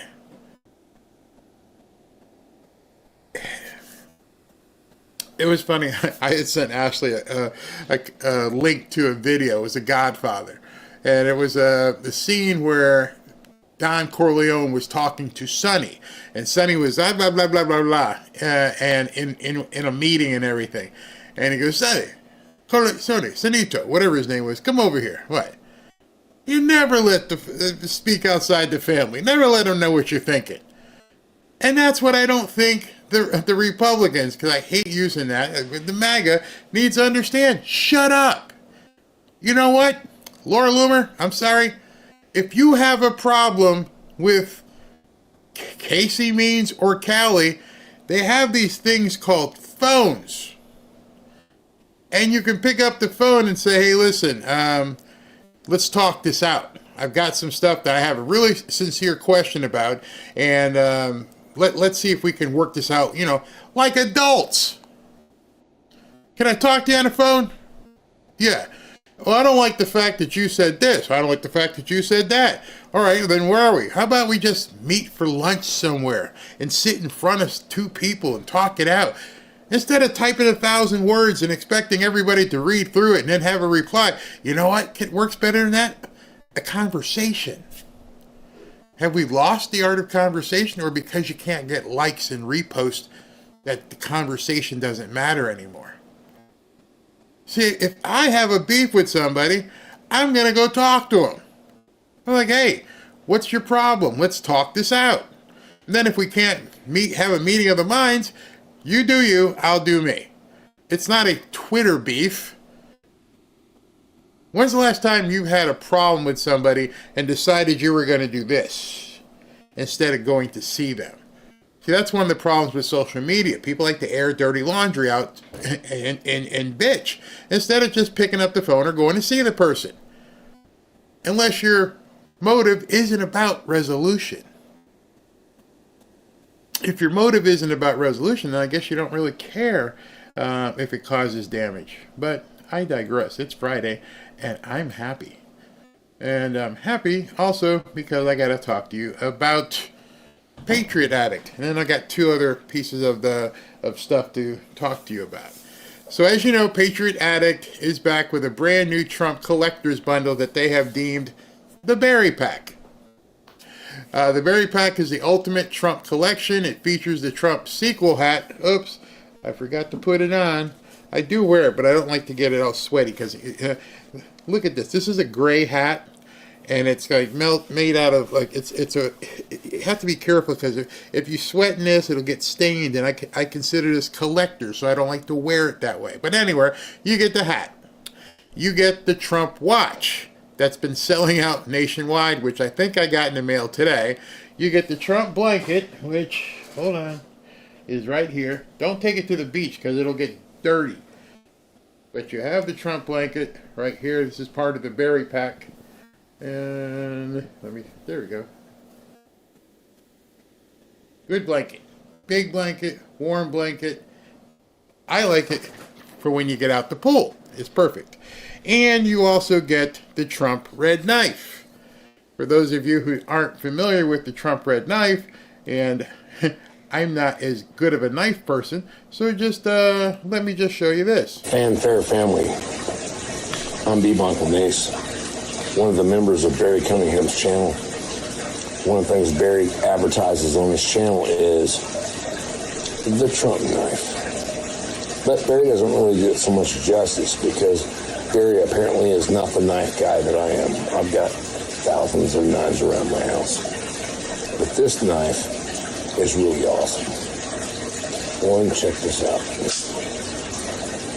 This is a power-assisted folding knife with a liner lock, a glass breaker at the tip, the liner lock in the middle, so it won't close on you until you push the liner lock in the middle. Push it and it will fold. This knife is actually quite awesome. And I'm a knife collector. I've been collecting knives for 30 years. This is an amazing knife. And you can get it BarryKnife.com, Barry Cunningham. He can tell you how to get it. I want you to push it to his channel, fanfare.com. This knife is amazing. It's sharp. It's heavy duty. As a matter of fact, it's almost too heavy to carry in a pocket. You'd have to put it on your belt or whatever, but it's a heavy duty knife and it's really nice. So Barry, to you, one of your family members, B. Michael Mace from Fanfare, amazing knife. He's right. I'm not a knife guy. There's been a couple times that I've been like, oops, almost hit the family stuff by trying to do what he did. Here's the red knife. There's something here, like he said, I'm not a knife guy, but if you flip this thing, it comes right up. But I'm going to do it manually so that I don't end up having to go to the hospital. But that's the red knife. And like you said, it's heavy.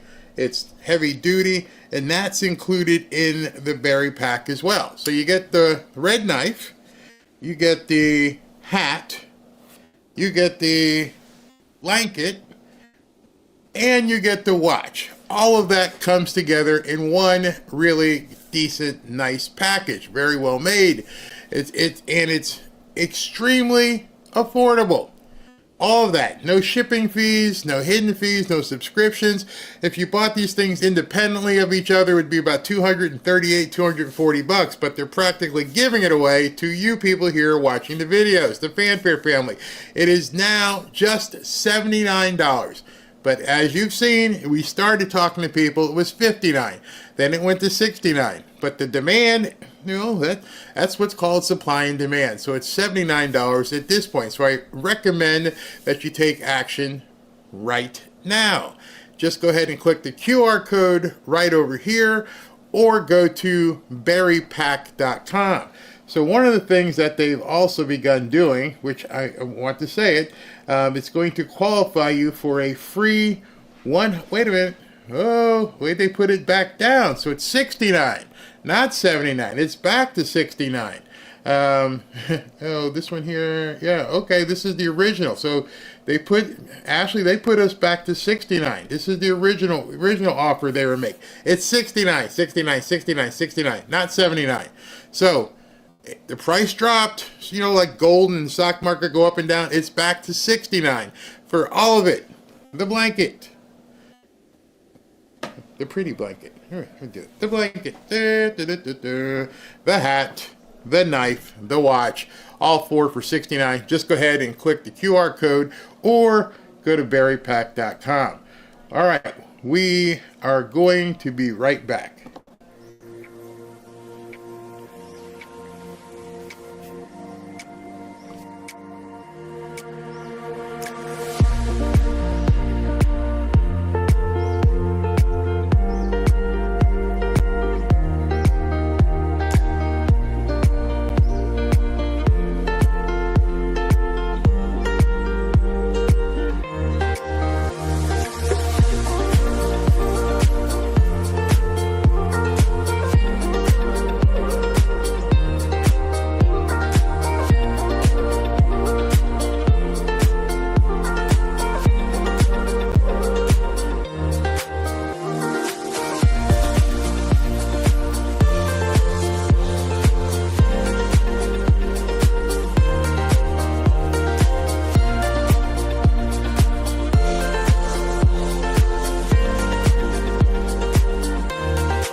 Welcome back to Fanfare with Barry Cunningham.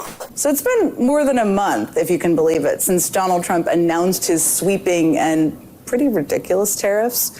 But Mr. Art of the Deal, as he calls himself, has not yet struck a single trade deal, not a single one, with any single country. Your thoughts, or what was going through your mind as you heard all these officials around the president just lathering on the praise for him as the ultimate deal maker, including officials from the UK? Yeah, I mean, it sounds like this is a marginal deal and that it's not that big of a deal when we look at, I'm curious to see the details of how much there will be in change compared to what we previously had with the UK compared to what this. Imagine getting up every morning, putting on your makeup, going get your hair done, going into the studio, sitting in front of the camera and lying. That's what these people get paid to do. And then it's not that big of a deal. It's only $6 billion. And it's only $10 billion in terms of the exports and stuff. It's not that big of a deal. Why is everybody gushing over this guy? Well, it's billions more than what your guy did. Much bigger. I'm going to show you in a second how much bigger deal will shape up to look like, since it sounds like they're still ironing out the details. But it didn't surprise me to hear the cabinet officials and some of the UK officials kind of praising Trump and boosting his ego a bit and stroking his ego, because that's what they know they need to do. For the cabinet officials, it's what they do to keep their jobs and keep him happy. And then the UK officials also know that in order to negotiate the best deal for their country, that they need to stroke his ego. And so that's kind of a they gotta stroke his ego, gotta make him feel good, because it's no big deal. If it's no big deal, why don't you put up on the screen what it actually is? Show your audience how small and insignificant it really is. It's out there. I'm gonna show you guys what it is, and you can tell me if it's like insignificant and not that big of a deal. I mean, we can all look at it. We're all adults here. So here's the deal. You've seen this. $5 billion market access for exports. $6 billion external revenue that they're getting in a fee. Now, that's nothing. That's small potatoes. No, what's a big deal? Why is everybody all happy about it? It's only like 11, 12, 20 billion. Nothing to get. Don't get worked up about that. It means nothing. Tariffs were 5.1. Now they're only 1.8. On them, it was 3.4. It went up to 10. That's like 3 times, 3x, isn't it? Yeah. And it includes, ethanol, beef, cereal, fruits, vegetables, animal feed, tobacco, soft drinks, blah, blah, blah, blah, blah. It increases steel and aluminum and pharmaceuticals and, airplane parts, $10 billion for Boeing. It's no big deal, says the idiots. If they wanted to be truthful, why didn't they just do what I just did? I just showed you what it is. And let the person sitting at home eating nachos and bonbons, $6 billion. $6 billion sounds like a big deal to me. Sounds like a really big deal. And again, that word contrast. Well, if it wasn't a big deal, why didn't your guy do it? Think what we saw take place there. I will point out too that this is the first deal that we've seen the Trump administration negotiate, but it's ironic because in Trump's recent Time magazine interview, he said that he had already negotiated 200 deals with 200 countries, and obviously we have yet to see the details of any of those trade deals. Right. And then most importantly, let me ask you a question. I bet there's many people in the chat right now who have bought property. I always go back to that. Maybe that's why that person said I talk too much about success. But I don't know, I'm leaning on my experience.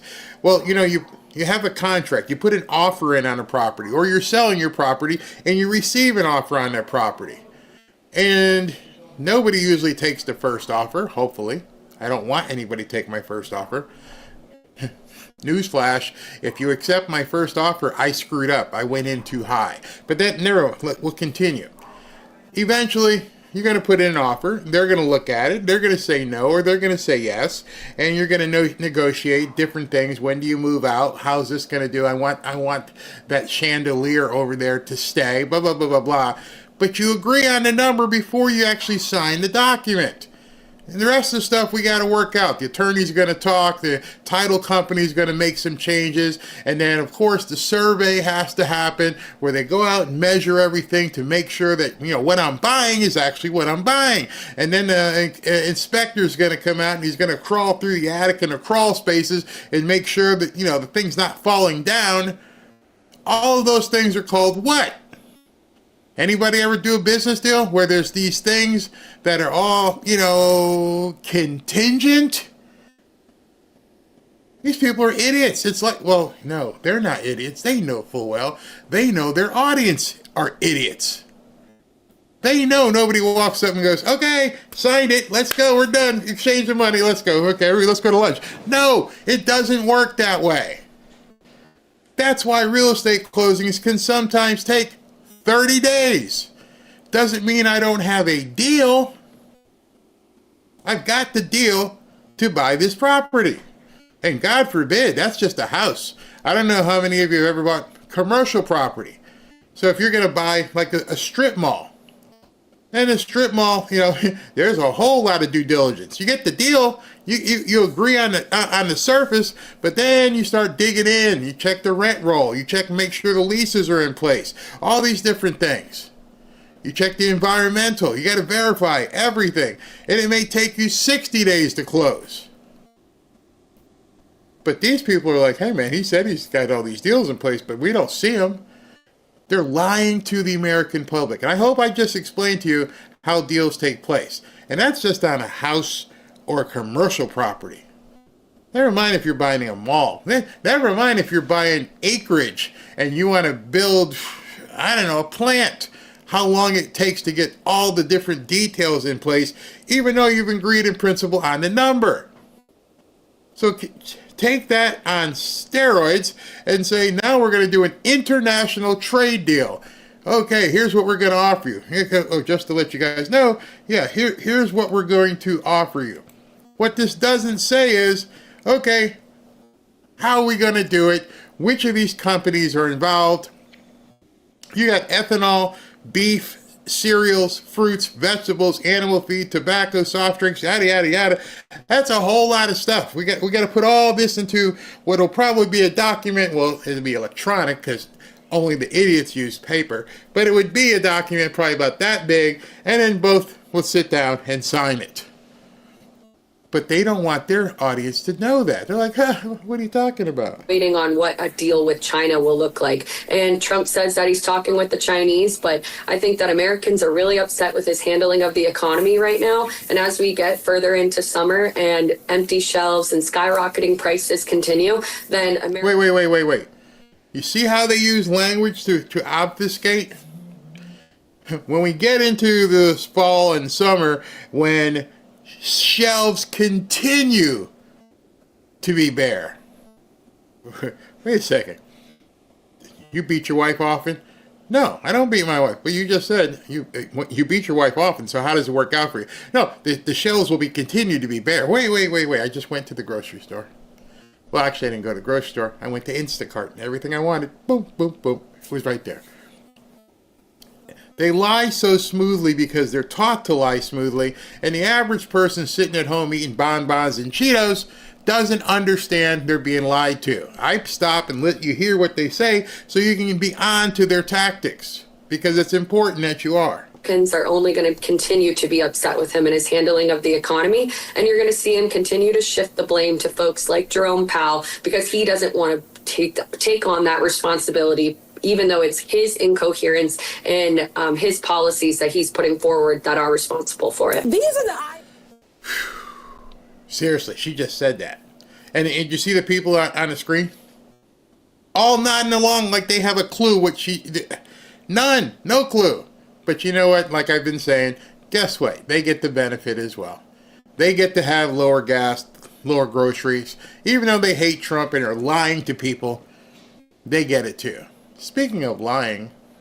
Put them on on the screen. Items impacted by tariffs: coffee, Brazil and Colombia; chocolate, Ivory Coast, Ecuador; olive oil, the EU; rice, Thailand, India; alcohol, EU, Mexico; fruit, Guatemala, Costa Rica; seafood, Vietnam, Indonesia; nuts, Vietnam, Thailand; cheese, clothing, shoes, China; books, Canada; clothing, China; toys, China; cars, China; Japan; household appliances, China; cookware, China; power tools, China; furniture, guess it? China.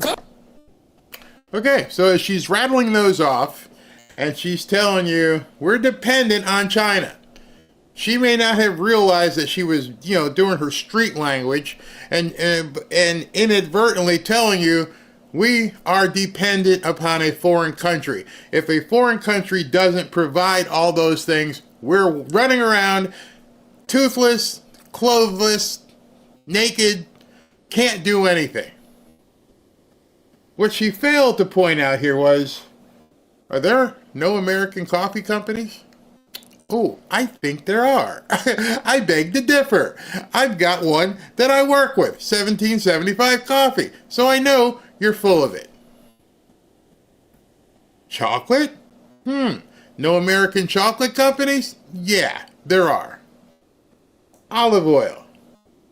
Well, olive oil, if it's pure, may come from Italy or Greece or something. And I'm pretty sure that there's a deal in place with Italy coming up, right? Yeah. Rice.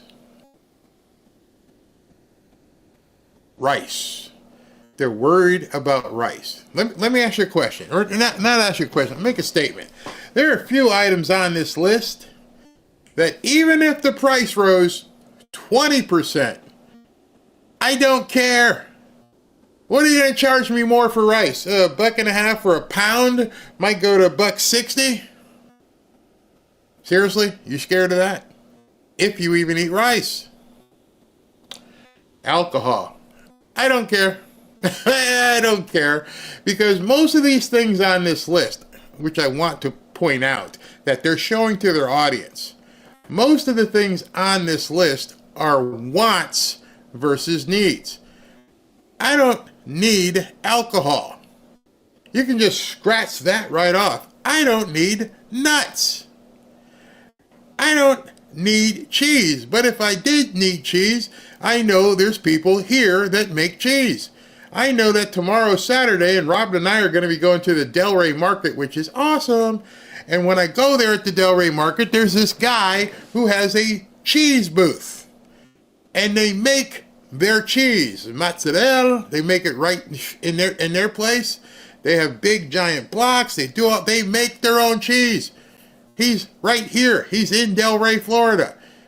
And you walk past his booth and you're like, yeah, give me some of that and then give me some fresh mozzarella and I don't need to order that. See, that crap you get in the store that's in some sort of plastic container, I don't need that. And I don't want that. How many of you guys have actually shopped at a farmer's market where you can see the people who actually make the stuff? This guy makes the cheese. And then when you're at the booth, there's a guy back there churning stuff. And I'm like, what's he doing? He's making some fresh mozzarella. Oh, okay. So you come back in about an hour. The mozzarella will be ready. Oh, okay. I'm good. Let's see here. Clothing. If you're like me, you probably have a closet full of clothes if you're guys. If you're like Robin, you probably have 4 or 5 different closets full of clothes. If she sees something she wants, she can go get, buy what she wants. Or, hey, some guys actually have things made for them. Now, I understand there are people who can't afford to have things made for them, but I'm pretty sure if you stop buying clothes from China, tomorrow, you're not going to be naked tomorrow. You're gonna be okay, right? Yeah. Shoes. Let me ask you, how many times a year do you buy shoes? Oh, wait a minute. I shouldn't say that because you're probably a lady. I can tell you Robin probably buys 3 or 4 pairs of shoes per month. but they happen to be flip-flops because we live in Florida. In fact, I was asking her the other night, hey, honey, what's the next time you're going to put on those, those nice pumps that you have? She looked at me like I was crazy. It's getting to be summer down here in Florida. Yeah. You go into the nicest of restaurants. I'm talking the most upscale of restaurants. People are in there in shorts and t-shirts and flip-flops. So, how many of y'all worried about buying new shoes? Unless you're, a sneaker nut. Books. I don't even know why you put that on your screen, because there ain't nobody in the MSNBC audience buying any books. No one. You serious? You want a book? They make this thing called a phone where you can download something from Amazon and you can read to your heart's content. If you got a tablet or whatever, yeah, you can do that. Toys, knuckleheads, get them outside the house. Go play. Need versus want. Cars, yeah, we all could buy cars. That might be more expensive unless you're buying a Ford or a Chevy. Appliances. There's a store here that sells only American appliances. But then again, how often do you shop for a new stove or refrigerator? Is this a once a year, once 3 years, once every 4 years? Are you renting where you don't even have to pay for it? People watching her show probably rent. They ain't buying no damn appliances. Cookware. Interesting. I've never met a woman in my life, parents, grandparent, grandma, who didn't have a stock full of pots hanging all over the doggone place. Power tools. Same thing. I'd walk. See me? I am the most anti-power tool using guy. I mean, I call her Robin Vila because I can't put anything together. Sorry. It's a man card deficient. I can't put stuff together. I can do anything you want with hardware and computer stuff, but I can't. How do you? Not me. But I can tell you she's got a bunch of tools, and it's not like she's buying drills every other month. Furniture. Well, let's see. How often do you buy furniture? How often do you buy a mattress? Reason why I say how often is because if the purchase is once per year, I doubt you're buying a mattress every couple months. I doubt you're buying any furniture every couple months. If you're going to buy those type of big ticket items, there's this thing you do when you're planning to make a big purchase, and it's called a budget. So no, a tariff would not bother me if I had to buy furniture, because one, I would probably see if I can get it from someplace like North Carolina first. Mattress, lots and lots of American mattress companies. And this last one, which everybody's bitching about, strollers. Let's talk about this. I had one child. She's no longer a child, but then she had three children. My sisters had three, and 4. And so, there was some investment in strollers. And then as you use the stroller, you have to replace the stroller. But let's say you're, first time mother and you're going to have a baby. Are you saying that between now and what would probably be 9 months from now, you couldn't put together an extra, what's 20% on a couple $100? An extra $40 to save America? People have to understand. They're trying to scare you. They're trying to make you think, oh, things are horrible. You're not going to be able to live your life. When if you sit back and just like I did and spent those last couple of minutes and looked at things item by item, you'll realize at this point, no, I don't need that. In fact, my sister had a baby, and hey sis, can I get your stroller? I'm due sometime in January, and if I can't make enough money by January to find a stroller, can I get yours? Well, the first thing your sister's probably going to say is, you can't make enough money in 9 months to get a stroller? We have another discussion we have to have. Your deadbeat dad here. You're telling me You guys can't put together what was 100. Whoa, it used to be 140. Oh, it was 240. Oh, this one here, it's got the different Grand Prix wheels and it spins around in a hood. It's 350 for this one. I want this one. Maybe you can't afford that one. Maybe you need to look at the budget model. Maybe you need to look at the one without the, the Kung Fu grip and just buy the $150 model. The baby don't care.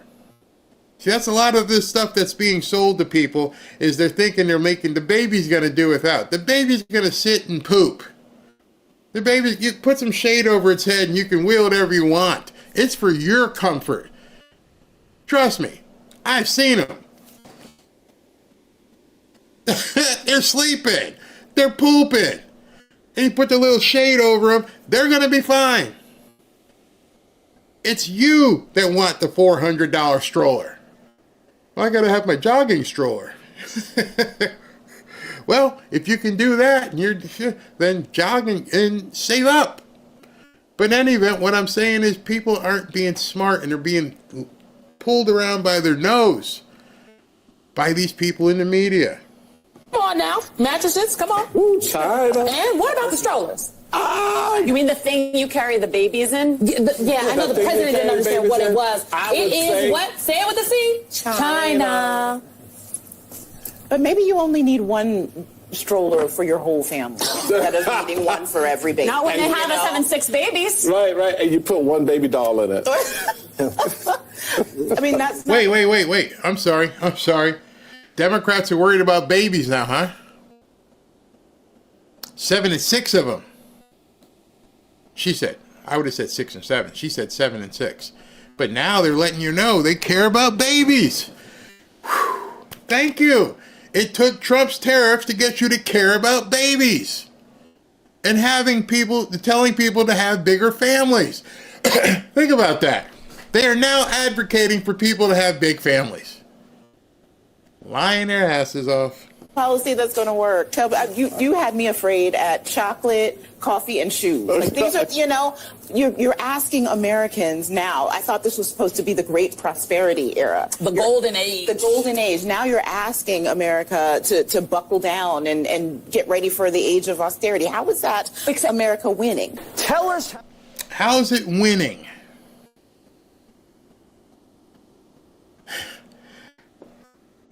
These people, I don't know what they make. Certain ones, I doubt they're in the 7-figure category on that show, but they make a good living.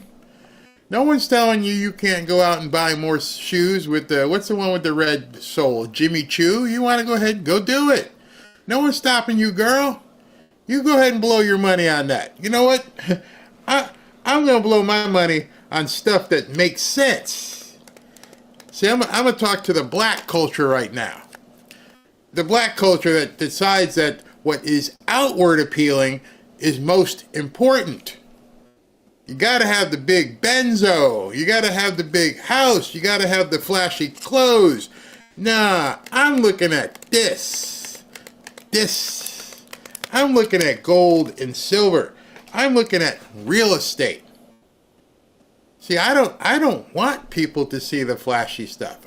I want to have that investment property and that investment property, and I want to have that in a vault somewhere. You go ahead and flash around in the streets. Don't matter to us. You know what's winning to me?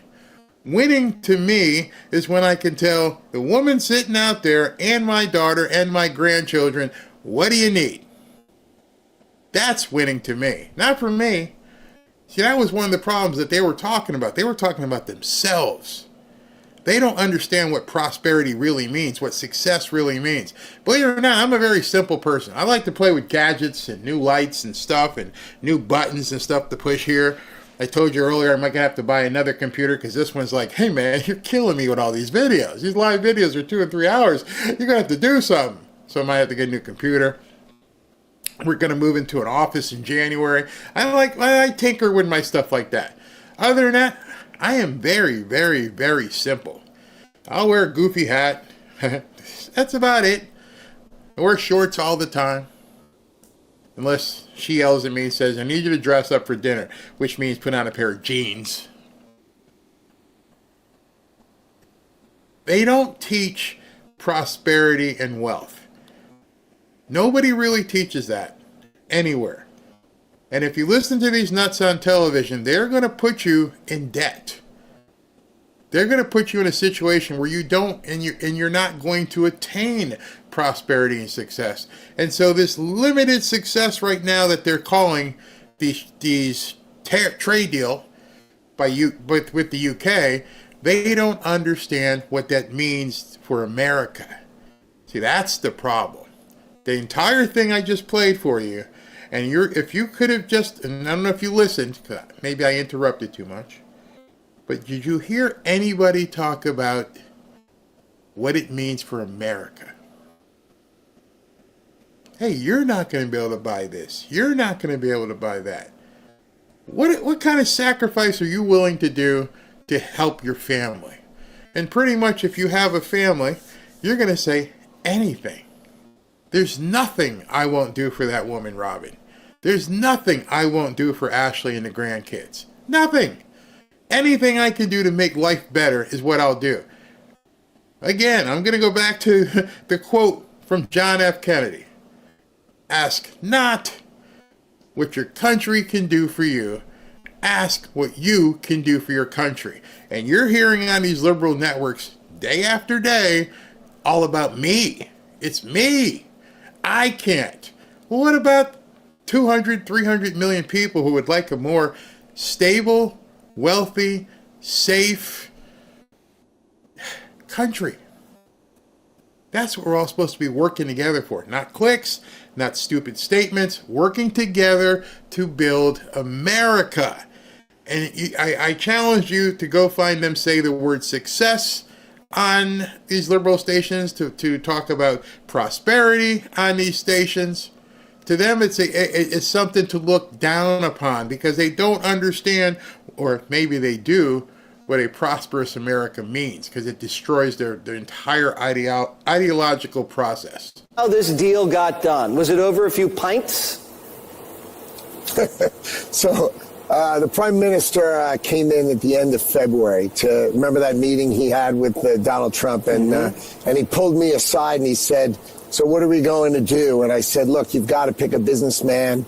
You've got a businessman behind the Oval Office, behind the desk. Pick a businessman and let's get a deal done." And so he went out of the ordinary, he picked a businessman, and we got right to it. You have to remember, this is not just a headline deal. This is thousands and thousands of products that are going to unleash $5 billion of our ability, our farmers, our business people. We can now sell to the UK that we've never been able to do before. And we've never been able to do before. So I'd like to know, especially as you're seeing this stuff about RFK Jr. and Nicole, and they're fighting about Casey Means, and people are saying she's not her license expired or whatever. Let me ask you, if you were going to go in the hospital and you had to have knee surgery or heart surgery or eye surgery, and the person that was going to operate on you wasn't a physician, but rather a politician, would you go through with that surgery? I don't think I have to wait for an answer. I don't think I have to look in the chat. You'd be like, hell no. I want a doctor who's done surgeries. I want a doctor who's done eye stuff. So let me ask you a question, MSNBC and CNN. Would you want a president who's never done a business deal? And that should be quite obvious at this point. Wait a second. I have never done a deal. Nobody I know in this administration has ever done a deal. Nobody I know in the media has ever done a deal. But we're going to say that Donald Trump isn't capable of making deals. Yet, his entire life, that's all he's done. Yes, some good, some bad, but you have more good than bad, and you're up. Howard Lutnick, he's done a lot of deals. Scott Bassett, he's done a lot of deals. Joe Biden ain't done shit. Kamala Harris ain't done shit. How do you compare that? How do you look at that in reality and go, I'd like to elect someone who has never done anything? They've spent the last 50 years of their life walking around Capitol Hill, just walking around. Meanwhile, here's a guy who's worth $1 billion. Here's another guy who's worth $1 billion. Oh, so they're coming in with credibility. Hey, so what have you done? Well, I have a company that's done $10 billion a year. I've got 1,200 employees in 14 different locations. Oh, so you know business. Yeah. Well, then you get to people like, well, government's not business. I love those comments. I love those comments when people say the government isn't a business. Again, a Godfather reference. Who's being naive now, Kate? You remember that line in the movie? When Michael's telling her, I'm going to go legit. And she's like, you know, politicians don't kill people. And he's like, who's being naive now? If you don't think government is big business, you're being really naive. Favorite part was I bring Donald Trump the deal and I say, look, here's the deal. And he says, come on, how can I make it better? So I go through all the details and he picks up the phone and he calls the Prime Minister of the United Kingdom and he makes the deal $1 billion better yesterday. I mean, what's more fun than working for Donald Trump? How did he squeeze an extra $5 billion out or an extra bill out of that? Well, what happened is he said, look, these are all the products that we're doing, but we'd really like to add a couple of more products, but we just can't get it done. And he said, look, I'm the closer, I'll do it. And I said, look, we always want the best deal maker to make the deal. He literally picks up the phone and makes the call and he says to me, Howard, every time you want to close, I'm doing it. This is my favorite thing to do. I'm closing. There is no better businessman behind that desk than Donald Trump. You know, it's funny. When Jen Psaki said, "Oh, he's supposed to be this big deal maker and everything else," you can tell this man. Well, he wrote the book, Art of the Deal. He loves it. It's in his vein. He pumps it into himself at night or something. He ties off and give me some adrenaline. I want some deal adrenaline. I don't think people realize the euphoric high that you get. You've never taken a drug or anything, but it just feels good to know I just won. I just did something. I made a deal that's in my favor. I made that other person accept my terms. Now, as I've told some other people, you have to always be able to walk away, which is why the stuff with Ukraine took so long. He wasn't willing to accept the terms that Zelensky was trying to throw at him. He said something, Zelensky countered, and when Zelensky countered, he's like, nah, I ain't doing that. Having sat across from the table many, many times, and having sat across the table and watched two sluggers come out with a deal, it's amazing how it works. And so here's a guy, Howard Lutnick, who's a billionaire 2 or 3 times over in his own right, and the boss says to him, I got this. Move over. I'm coming into the table. I'm bringing in the big chip stack. And Howard's like, it's all you, boss. You have to understand how big of a strongman move that was. I was going to say something kind of dirty, but you guys know what I mean. Boom. I got this. Watch what I do. And that's what he did. He cuts deals. He lives for that. Don't let anyone ever take advantage of you. And you can learn that just by seeing how things are going. I never want anyone who's never done anything to tell me how it should be. That would be a credo that I would ask you to always think to yourself is if someone's telling you something can't be done, see if they've done anything. Just saying. And that means that's in anything in life. I don't want to take marriage advice from someone who's been divorced 6 times. Like, wait a minute, dude, I don't think you're doing this right. You know, I think I'm going to have to defer. You ain't got it like that. And by the way, damn, 5 wives? 6 wives? No, I don't want to ask you, hey man, I'm having a problem. You think, how should I work it? Oh, here's what you need to do. You need to tell her to get lost. You need to tell her, you can step if you don't want to do what I want. No, hey, man, I'm not trying to end it. I'm trying to fix it. Well, that's what I do. Oh, that's right. I see that's what you would do. I was mentioning some gold and silver, and someone in the chat earlier had said to me, how could they get involved with silver in an inexpensive way? And silver is quite inexpensive. Gold is much more. Gold's in excess of $3,000 per ounce. Silver you can get for about $35 an ounce. There's no reason most people can't begin acquiring silver. And if you can afford the gold, get the gold. These things, just these two things here, by themselves, are never going away. They're never going to be worth zero. So if you have a whole stack of these, you got something you can lean on. And they just sit in a safe. You open a safe, they're like, hey, we're here just in case. If you ever need us, we're going to be right here. It's not like a stock that goes like this. Yes, gold value does up and down, but it's never going to go to zero. A stock is a piece of paper.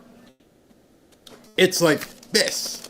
And then one day you could wake up, look online, and there's nothing there. You will never be at zero with gold and silver. From time immemorial, we've seen people, who have done things with gold and silver. They didn't have stock back in the day. So in that regards, talk to my friends at Lear Capital if you'd like to invest in gold and silver. We're in a very volatile time right now. There's plenty of financial uncertainty. Now is not the time to be speculative. And I'm also speaking from a personal perspective. I'm buying income-producing real estate, and I'm buying gold and silver. A lot of people don't know the difference between the economy and the stock market. And too many people listen to the news and social media. That'll get you in trouble. Let's face it. It's obvious that a lot of people have an agenda they're not telling you about. Right now, your best bet is stability. And that means you might need to build a hedge against global volatility. May I recommend gold and silver to you? Real gold and real silver. Not paper, not certificates. Actual gold and silver. What gold and silver can give you is absolute peace of mind. A stock is only as good as the company behind it. It's merely a piece of paper. One of the things I can tell you is that many people are finding out the hard way that some of their investments were built on quicksand. Gold will never be worth zero. Silver will never be worth zero. If you want to calm some of your fears, give my friends at Lear Capital a call today at 800-601-5430 or go to learberry.com. Just so you know, Lear Capital has over 27 years of experience, thousands of 5-star reviews, and over $5 billion in trusted transactions. And Lear is the only gold company with a 24-hour risk-free purchase guarantee. You don't pay unless you're 100% satisfied. So go to learberry.com. If you want peace of mind, give my friends at Lear Capital a call at 800-601-5430. Or look down here below and go to learberry.com. And don't forget to ask about getting up to $15,000 in free gold or silver with a qualifying purchase. Don't wait. Do it now. Nobody knows what tomorrow holds. Be safe. I just want to say thank you to the Fanfare community. And if you're new here, I'd like to take a moment and welcome you. I'm going to jump from that right now because I don't want to push people back to the X community because something's wrong with it. People are trying to get in and it says something's wrong and people can't get in. So we've got nearly 17,000 people who have joined the X community, and I've contacted support to say, what's wrong? How come people can't access this? So for the time being, I don't want people to have a frustrated experience. So I'm waiting until support gets back to me so I can let you guys know what the problem is in accessing the community. If you're not having a problem, let me know because maybe you're doing something different. Maybe I need to clear my cache on the computer, but I'm having a hard time accessing it. Let's take some questions here. Huh? Barry, I think it's time to actually show us the stuff you have. I keep hearing you say you have all this and telling people you love all this info. I want to see it. Ooh, ooh, that's funny. Well, you know what? Here's what we can do. And I'll just be short with this one. Get on an airplane, fly on down to South Florida, and we can do a real estate seminar. And when we do the real estate seminar, we can show you some of the investment properties, and I can introduce you to different lenders and investors who work with me. And you've met my attorney, JJ, on prayer nights. He's my real estate attorney, and we can get you going. Deal? Let me know when you're coming.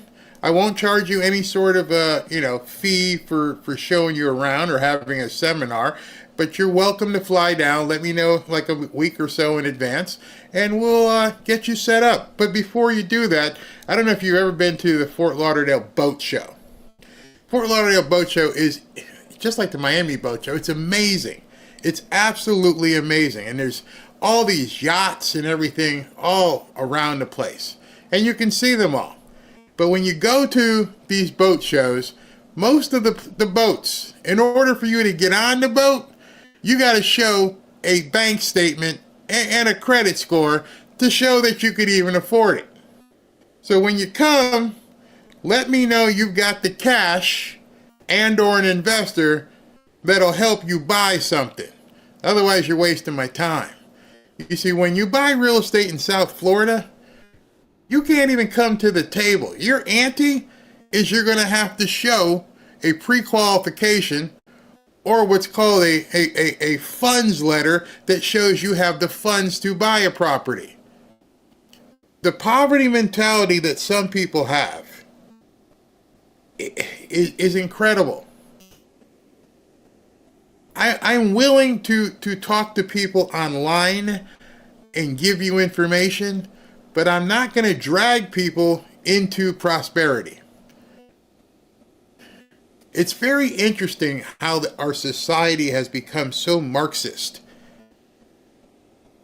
And people don't understand or don't want to understand that this is something that they can do. So here's what I will do. I will compromise with you.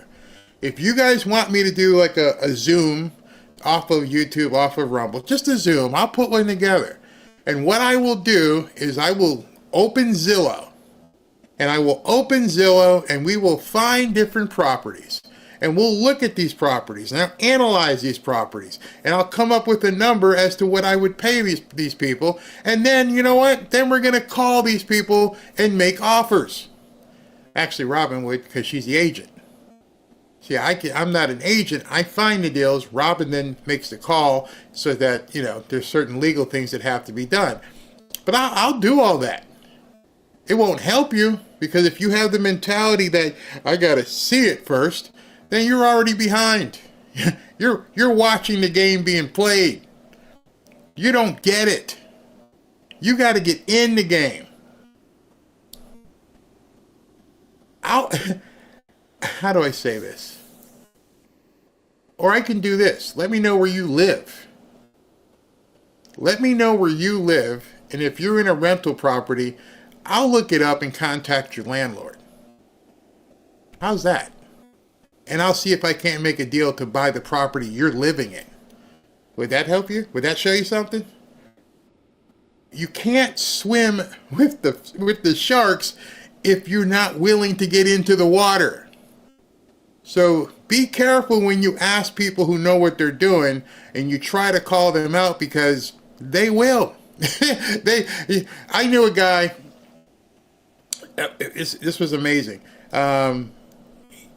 There was two people who were getting divorced, and there was a lawyer that was a pain in the ass with the guy, and he found out where the lawyer had been renting a property, and he bought the property so she would have to pay him. even though they were getting divorced. There are some people who are ruthless. Be careful out there. There are some people who are ruthless. And when you make statements like that, it sounds funny and kitschy online, but it can get you in real trouble. Trust me, I've seen it happen. So if you'd like to learn how to do this, ask, hey, show me how to do this. Let's do a Zoom call, set it up. I'd like to hear what you say on the phone. Fine, I'll do that. I'll actually record. You can hear me say, hey, how you doing? How many bedrooms? How many bathrooms? Hey, how's this? Okay. And I will ask, all the questions. And you can hear me negotiate live. If you want to do that, send me an email to showmail@fanfareshop.org, and I will do that. I will buy a property on the call. Deal? All right, let's move on. All right, next block here.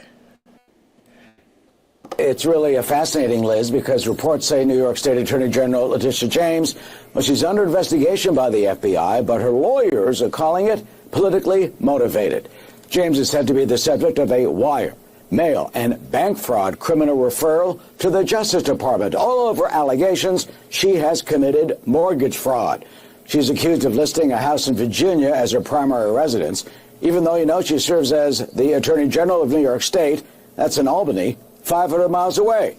James is also accused of falsifying the number of units in this brownstone building in Brooklyn that she owns.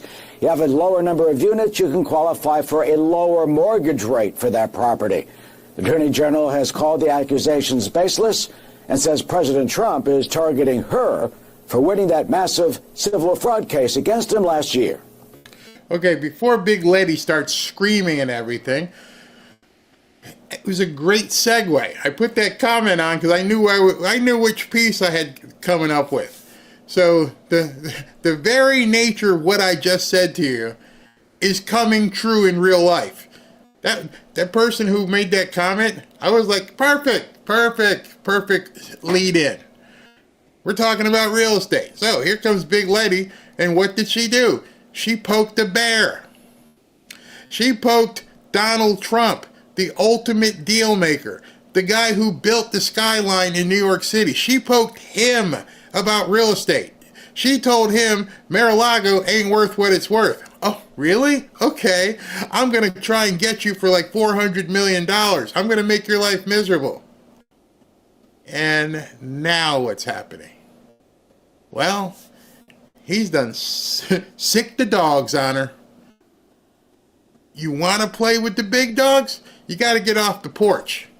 And if you don't want to play, with the big dogs, stay your ass on the porch. She tried to jump in the deep end of the pool, and she just got found out. See, mortgage fraud, as much as she wants to scream, is, oh, there's no big deal. It's in black and white. And so now, here's what's going on. This is nothing more than a revenge tour. This is nothing more than vindictiveness. This is nothing more than an individual who's upset at me because we secured a $454 million judgment against him and his family and his company. Well, the lawyer Abby Lowell is echoing that writing, quote, this appears to be the political retribution President Trump threatened to exact, that AG Bondi assured the Senate would not occur on her watch. But sources say the brownstone occupancy filing was done by the previous owner and that Virginia home, while it apparently is owned by James's niece. The FBI and the U.S. Attorney's Office, though, would not confirm this investigation, but we may hear more about it later tonight. Attorney General James is set to appear at a public event. Certainly, we will try to ask her about this investigation. I did reach out. So the whole thing, when people talk about political retribution, are you saying to the general public that if a crime was committed, you can never prosecute a crime against someone you prosecuted? Man, that's some amnesty like I've never heard. That's a get out of jail card that everybody would love to have. If you don't like me, you can't prosecute me. Oh, can I have one of those? Can I have a get out of jail free card where I can do anything and I can say, hey, you don't like me, and it's only because of you don't like me? No, if you did something wrong, and the problem with Letitia James right now is she gave them probable cause. Somebody looked into it, and you wouldn't be able to you just can't say, hey, Letitia, we're gonna arrest you. Nope, I gotta have something. I gotta have something that shows there may be a crime here. There's some fire under that smoke. And unfortunately for her, somebody found that there's some fire under that smoke, and it was just enough fire. It may have just been a flicker, but it was enough for them to begin looking. It has nothing to do with political retribution. It's called enforcing law. And you happen to be someone who, has risen to the top, and people are now reporting it. Remember, this didn't happen because of Pam Bondi. Somebody, what's the guy's name? Sam Antar started digging. And Sam Antar, who was one of her enemies and New York's enemies, because they put his butt in jail, he started looking. And he found it and said, hey, look at what she did. And so now this happened this morning. Yesterday to Letitia James's spokesperson. And when these allegations first came to light, they did provide a prompt response, alleging there was a weaponization of the justice system, some type of political payback. Wait a minute, I'm gonna rewind that because for some reason, did the whole thing come in? Here, let me just play from here. I did reach out yesterday to Letitia James's spokesperson, and when these allegations first came to light, they did provide a prompt response, alleging there was a weaponization of the justice system, some type of political payback. This time, though, her spokesperson has not responded to our requests for a comment. Fox News confirms that the Justice Department has launched a criminal investigation into New York Attorney General Letitia James over alleged mortgage fraud. James denies the allegations and says she's being targeted by the Trump administration. For more on this, let's bring in Fox News Sunday anchor and chief legal correspondent Shannon Bream. So what's this case about, and does the Justice Department have a case? So there are allegations that she did not give proper information on loan documents, possible mortgage documents about primary residence, things that would have given her a better loan system to work with. More favorable terms. She and her attorney are completely denying it. They say this is complete revenge. And listen, presumed innocent. That's a great thing about our system. And an investigation is one thing. Do you get to charges? Do you get to a trial? I don't know. But Democrats have been telling us for years, as they did when she brought charges against President Trump, no one's above the law. You got to work through the process in the system, and we'll see how far it goes with her. So essentially, she's being charged with something very similar to what she charged Donald Trump for, and that was allegedly inflating the value of properties to get a more favorable rate. She is portraying this as more than just an issue about her. Listen to what she said. This is a time to stand up and fight back and to resist any temptation for them to divide us. We're in this together. The rule of law is on our side, and the one institution that has stood by our side is the courts. We will not give in, not give up. We will not capitulate. We will not bow. We will not bend. We will survive. Come on, y'all, you with me? Who's the we? It's her. That's exactly what I was thinking. Who's we? We will not. Ain't nobody knocking on the door here. No grand jury subpoenaing me for your stuff. Who the hell is the we? It's on you. It's going to come out of your bank account to pay these attorneys, unless they're going to work pro bono. There is no we. We're all going to be watching and see what happens here with Big Letty. You done got yourself in a pickle, and you can scream all you want. You can scream bloody murder at the top of your lungs that it shouldn't happen, and people shouldn't be looking into your real estate deals. But guess what? They are. And now you got, oh man, she's in big trouble. A year or two ago, President Trump could have given a very similar speech. They're coming after us. They're trying to divide us. They're trying to do this through the courts. We can count on the courts. So, it sounds very reminiscent of language that he had, too, where he said this is something that has got to proceed through the legal system, and we'll see how it happens. But again, I'm not sure who she was talking to there. I think it was some other attorneys general. Yeah. So I'm not really sure. There was a group of people that was there. But she was saying, they're coming after me, and this is to divide us, and it's completely political in nature. So a lot of people out there are saying, you're going to go the same road that the president went over the last year or two. You'll have the same experience.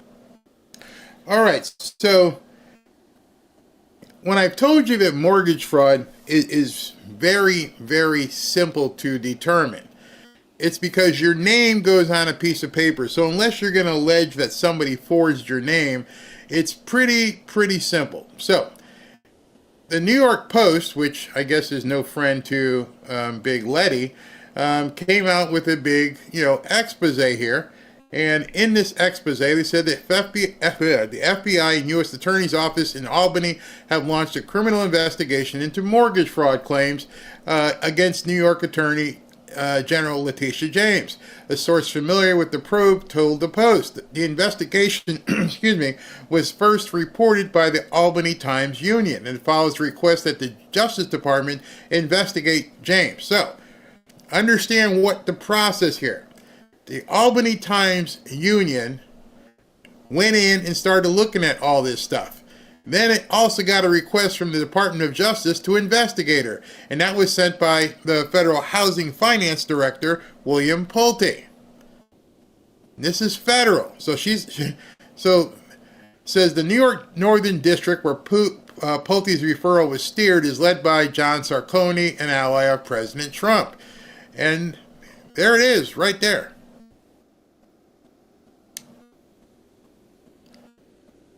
You see what I'm looking at? It says that this mortgage was taken out by Robert James and Letitia James, his wife. So she filed a mortgage, and by taking this mortgage out, that's just one of the different documents. She's alleging that Robert James was her husband. So the question is, do you guys know who Robert James is? Robert James then happens to be, and let me show you so it doesn't look like I'm making anything up. See if they wiped it or anything, because this is a good page to look at. And here we go, down here, if it says who it is. It looks like they wiped it. Yeah, it looks like they wiped it. Anyway, Robert James is her father. We got like an Ilhan Omar thing going on here. They signed a federal mortgage document saying they were married. It's clear as day. I don't know how she fights it. It's right there. There's a picture of it. How do you fight that? What explanation? You're going to tell them they messed up? They're the ones who put it there? It should have said father, but they messed it up? I don't think that's going to work. Then there's this document. This document here says, right there, principal residence. It wasn't her principal residence. She lives in New York. Then let's see what else they've gotten here. I think that was it about her. Yeah, but they have those two documents on the New York Post article. Kind of hard. Shut up, Midas. Kind of hard to get away from this. She's going to have to spin this in some way that a judge and a jury are going to say, "Well, no, she made a mistake," which, by the way, isn't hard to think couldn't happen in. Well, no, this isn't New York. This is Virginia. Yeah, so I don't know if she's going to get a favorable jury on this one. That could be problematic, very problematic. All right, so this one, ignorance of the law. She's supposed to be an attorney. She knows better. Yep, she knows the law. That's different. Shifty is doing the same thing. I think if they start finding a way to look at some of these people, they are definitely going to find out. I want to see her marriage license. She's not married. What's that saying against people in glass houses? Yep, you're absolutely right. She's supposed to be an attorney. She knows better. Midas, quiet down. The government or Google whipped the computer documents off of information. But they got her signature. What's it say? A corner lot paid for an Apple Canyon Lake golf cart. Pretty place bought 40 years ago. I'm tired of paying Uncle Sam. I want to turn a different refi to gold and silver. Barry, didn't you hear that Governor Hochul signed a bill to allow her to use $10 million of tax money? I heard that. I haven't been able to verify it if that actually was passed. That they're see, that would be the first indication of a crime. You're telling me it's somebody who's supposedly worth $10-20 million? That's what they've been saying Letitia James is worth, and they're going to put a fund together so she can have a defense to what she's doing that she's not liable for? You need all that? Just waiting for the protest supporting her. Oh, yeah, she'll probably gin that up, too. Let's see here. Who would marry her? I don't know. That's crazy. Sick of Letty's posturing. Now she's blaming the previous owner. What on earth? They always have excuses. The previous owner. Except when you do a real estate deal, it's not the previous owner. It's the mortgage company. It's the title company. They're the ones who are taking the documents. So you're going to have to get these people to come in and say they made a mistake. Good luck with that. Good luck with that. Let's see. By Letty, think about being in prison where she sent people for breaking the law. Let's see. Glad to see. As soon as you mentioned Big Letty, Midas went nuts. He wants to get in his bed, and if he's out there and he can't get into his bed because the door is shut, that's when he starts barking. Federal judges will be breaking federal law knowing the law is intentionally violated. Intentionally. See, that's the big thing. You're buying a house. It wasn't like you accidentally fell through the bank window and you happened to be in the bank and the alarms went off and it looks like you broke in. But no, I was walking and I fell into the window. Okay, well, we can see that in the video. They're written documents. And I don't know how she gets away from it, because whatever you make up, like somebody had said, you're a lawyer. You have a higher standard. You know. And then from what I understand, it's multiple properties. So you had the same mistake over and over? Gutfeld showed that the black woman's statues are crazy. Is this why she always looked like she's watching her back with one eye? You guys are funny. Oh, man. All right, so I'm going to get out of here. Wait a minute. SB's got something. SB says Stephen Miller says the White House is considering pausing habeas corpus. Oh, no. Did he? Oh, no. Oh, before I get to that, I forgot to put this up on the screen. We're going to talk about that for a second. This is what they're not talking about. Holy smokes, I knew prices were going down. I didn't realize it was to this degree. Per CNBC, gasoline 10% down, tomatoes 8% down, lettuce 5%, TVs, car, truck rental down 9%, dishes, flatware 11%. I was supposed to tell you that when I was doing the story about how the MSNBC was lying. All of these prices are down. These are national averages. The mileage or whatever, the picture in your rearview mirror may change according to where you are, but I can attest that we have seen a lot of that stuff dropping here as well. Let me see if SB has sent that to me. It looks like I have posts from Ashley. Ooh. This, I'm going to have to download this video real quick so I can play this, but OMG. If wait till you hear this. I'm gonna have to put the earphones back on this one. Oh my gosh, this is the Andrew Jackson moment, people. We are looking at history. The fact that he's even saying this out loud, I can't wait to hear it. SV, did you hear this already? Oh man. Hold on, I'm downloading it and bringing it in, because this would be stunning if he said, whew, well, not if. SB's already heard it. Looks like the audio is not too good, so I'm going to have to play with the audio. Okay, so listen to this. This could be historic, what he's saying here. Hold on, there's a question back there first.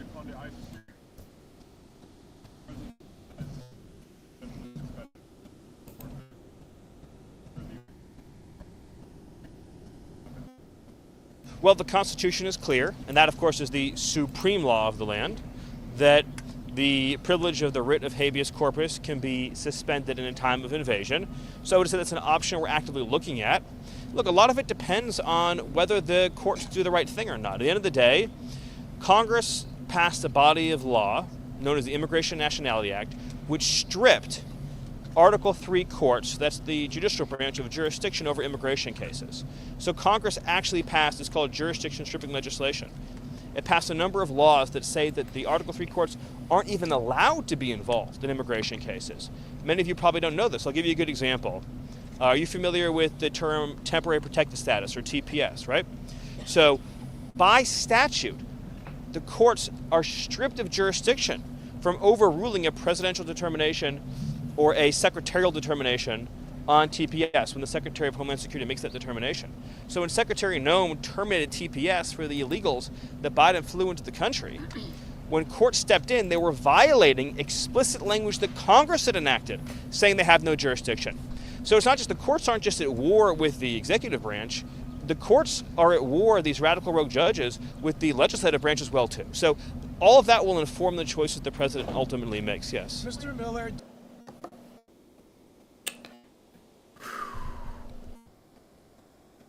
If you guys aren't aware what that means and the fact that he's actually uttering it in public, that it's, quote, under consideration, is going to reverberate for those who understand what it means. There are going to be certain politicians, there are going to be certain judges who are looking about jumping out of windows at this point. The fact that he even mentioned that, yeah, we're considering suspending habeas corpus. So all hell's going to break loose.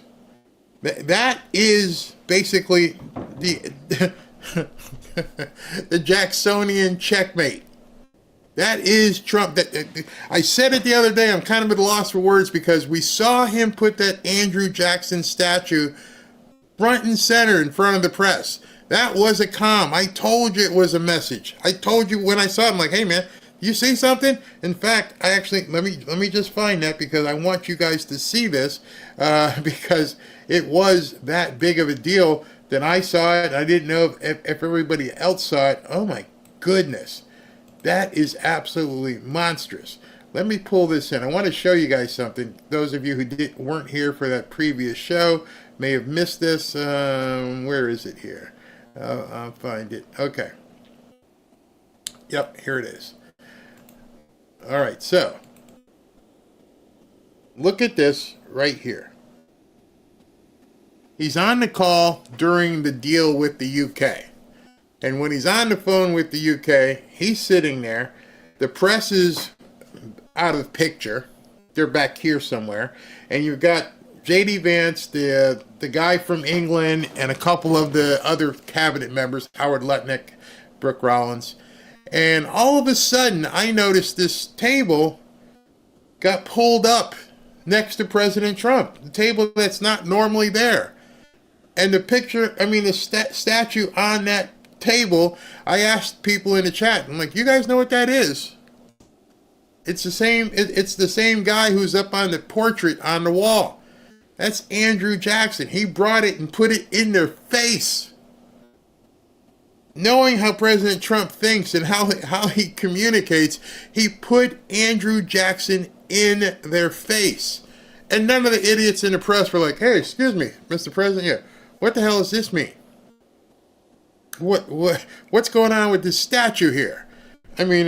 This wasn't here before, sir. And now we're seeing a picture of a statue sitting right in front of us from Andrew Jackson. What, are you trying to tell us something? Nobody even asked. Whew. And then today, Stephen Miller walks out and goes, we're considering it. Wow. Maximus had posted something, and it said, my department has been preparing for something out of the norm. He goes, I can only tell y'all that I can share from my command staff. Ooh, I literally said that yesterday to Barry in a super chat. Yes, he did. He did say that. Wow. See, I'm going to have to call some of my law enforcement buddies and ask them, what happens next? if they do go ahead and suspend habeas, we'll get some food. Make sure you got some water, because all hell will break loose. The fact that they're considering it, it's a weekend. Next thing we heard, President Trump's flying out of the country. He's going to Saudi Arabia and going to talk to some people over there. If they suspend this, like Maximus said, his department, I believe he's in California, and they're preparing for something big. So somebody already has some sort of advanced knowledge. Something's coming. And Stephen Miller is such a strategic speaking person. And he would never go out and say something that Donald Trump doesn't want him to say. That was very much on purpose. We're considering suspending habeas. Wow. Oh, Trump is brilliant, but you guys better be prepared. You better be prepared at this point, because they're going to lose it. Absolutely lose it. In fact, I'm surprised right now. I'm going to have to... Okay, so now we're going to have to do a nighttime show, because we're going to have to talk about this chess match. So we'll do a nighttime show tonight. I'll tell Robin. I don't know if she's got plans for us, but we'll do a nighttime show. Yeah, we are living history in the making. President Trump and the administration is saving America. Wow. Let me just tell you. Wow, I'm sitting here stunned that was actually mouthed. We've been talking about it. We've been talking about the Civil War. We've been talking about different things, and they just came out and said it. Yeah, we're considering it. The fact that he, out in the public, said I guess that's so freaking big. That's so big. Oh, my gosh. Sanctuary cities beware. Oh, yeah. Now they better get on the plane. Maybe they better go ahead and begin exiting stage right. He has 80% of the country. Hell will break loose for a small majority. Oh, I'm sorry. I didn't define it. All right. Here's the definition. Suspension of the writ of habeas corpus allows the government to detain individuals without a formal judicial review of their detention, effectively removing a fundamental check on executive power. Interesting that Tom Homan, was it yesterday? We're about to triple our efforts. And we're like, well, how are you going to do that? How are you going to triple your efforts? The judges are telling, yeah, if you suspend habeas, you can pretty much just round them up. Go see the movie. In fact, I'm sure you can find this movie on Netflix or YouTube TV. That might be a good time to watch the movie The Siege. Have you guys ever see that movie? You ever see the movie The Siege with, what's his name? The guy, what's his name? Not Steven Seagal. The guy who, Bruce, let me look at it. Bruce Willis. If you haven't ever seen that movie, The Siege, might be a good time to cue that up for some entertainment this evening. It's with Bruce Willis, Denzel Washington, who else is in this thing here? Annette Bening, and it's a story about a military general who's given the words to go in and clean up New York because of a uprising. Very good movie. Very good movie. I recommend that movie highly. The Siege. That's the name of it. It's from 1998. Funny how fiction can turn into real life. If you've never seen that movie, go see it. Or I said download it tonight. Amazon has it. I'm looking at it right now. It's might be the movie for the time. Exactly. No, it's Bruce Willis. I thought it was Steven Seagal's movie was Under Siege, and Bruce Willis's movie is The Siege. And let me see if I can find like a trailer picture for it. I can't play the trailer because YouTube would freak out, but let me see if I can get the trailer. You guys may recognize it once you see the trailer. All right, so this was the trailer for that movie. So if you're scrolling on YouTube tonight or Netflix, there's a couple different trailers, but this one here with Denzel Washington, should be some stuff. This one here, it's got Bruce Willis, Denzel, and Annette Bening. Those three, not the Steven Seagal one. This is the one you want to watch. and watch what happens in that movie. And it'll give you a great idea about what can go down when habeas is suspended. Ness and Dorma, one of the most beautiful songs ever made. Exactly. $3.99 on YouTube.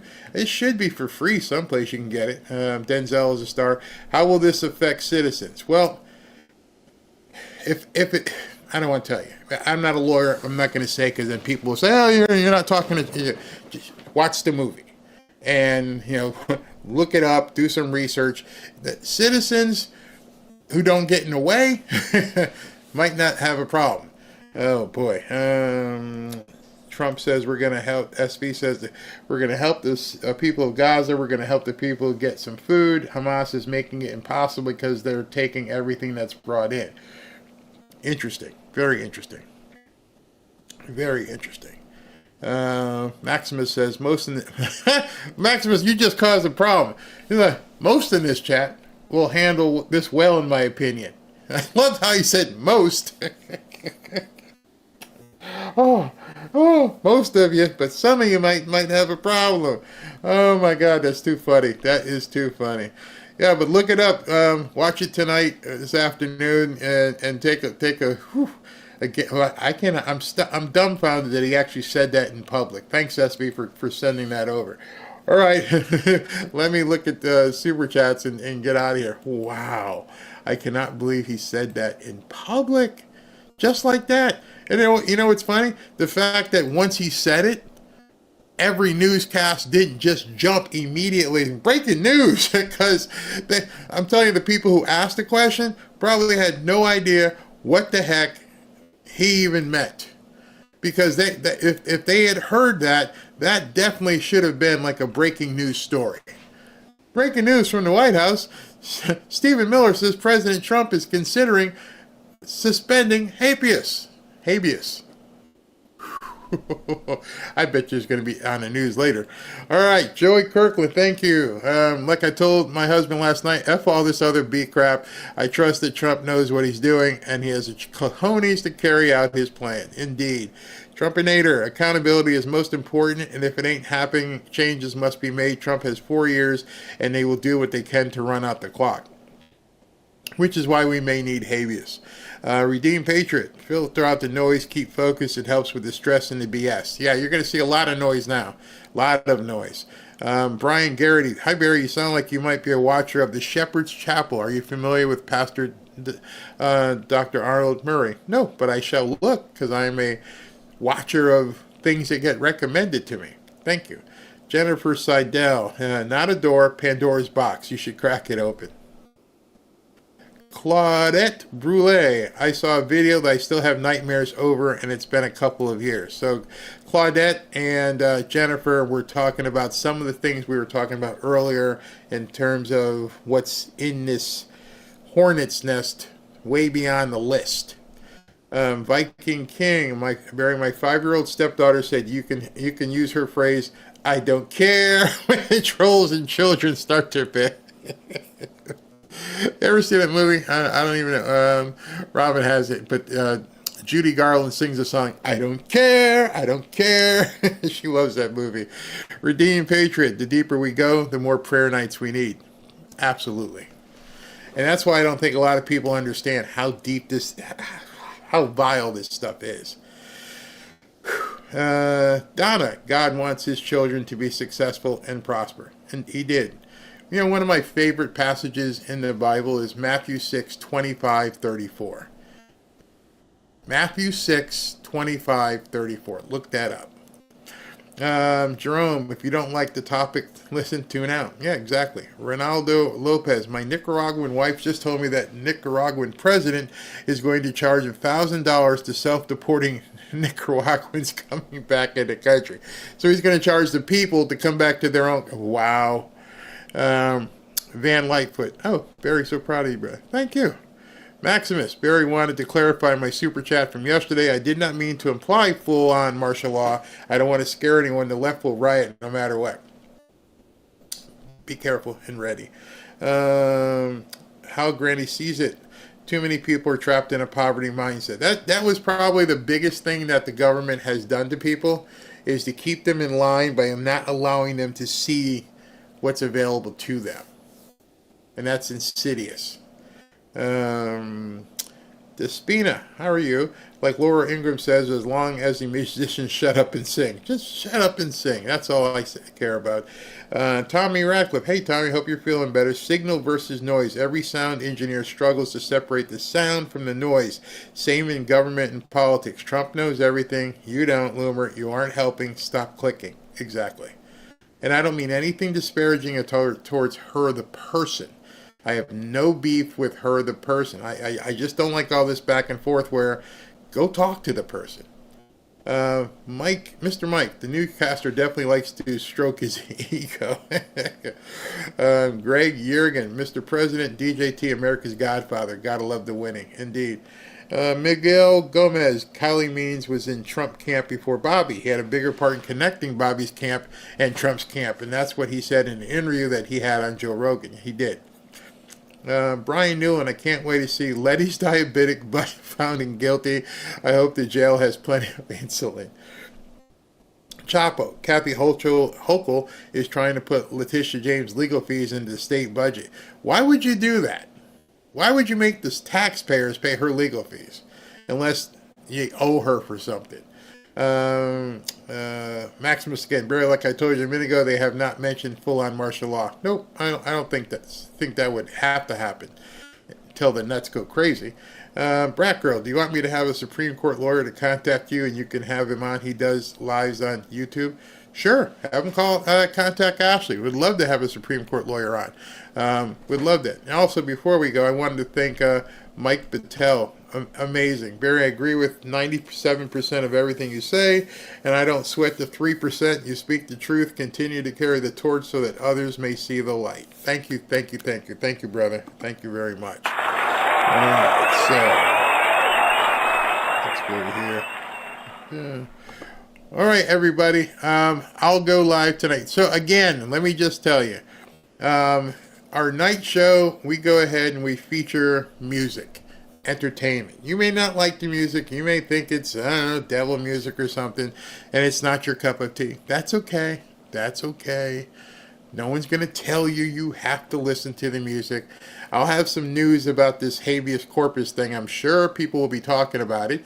And then we're going to spend a little Friday night listening to some old tunes. Tunes that we grew up with. Tunes that, we probably hadn't thought about for quite some time. And so, join me if you want, or if you don't want to, that's fine. But what'll happen is we start here on YouTube, and then we jump over about an hour in. So join me then. I'll put up the billboard when it's time. Mary Kellums says that, I think she meant to say In Siege, but she said Tubi is streaming In Siege for free. So you can watch that movie there and get an idea what exactly habeas could entail. I don't know if it would ever go that far, but you'll understand it, and we'll move from there. All right, everybody. Thank you very much for tuning in. I hope I didn't piss anybody off tonight, this afternoon. Have a great day. It's 3 o'clock. We'll see you later on tonight.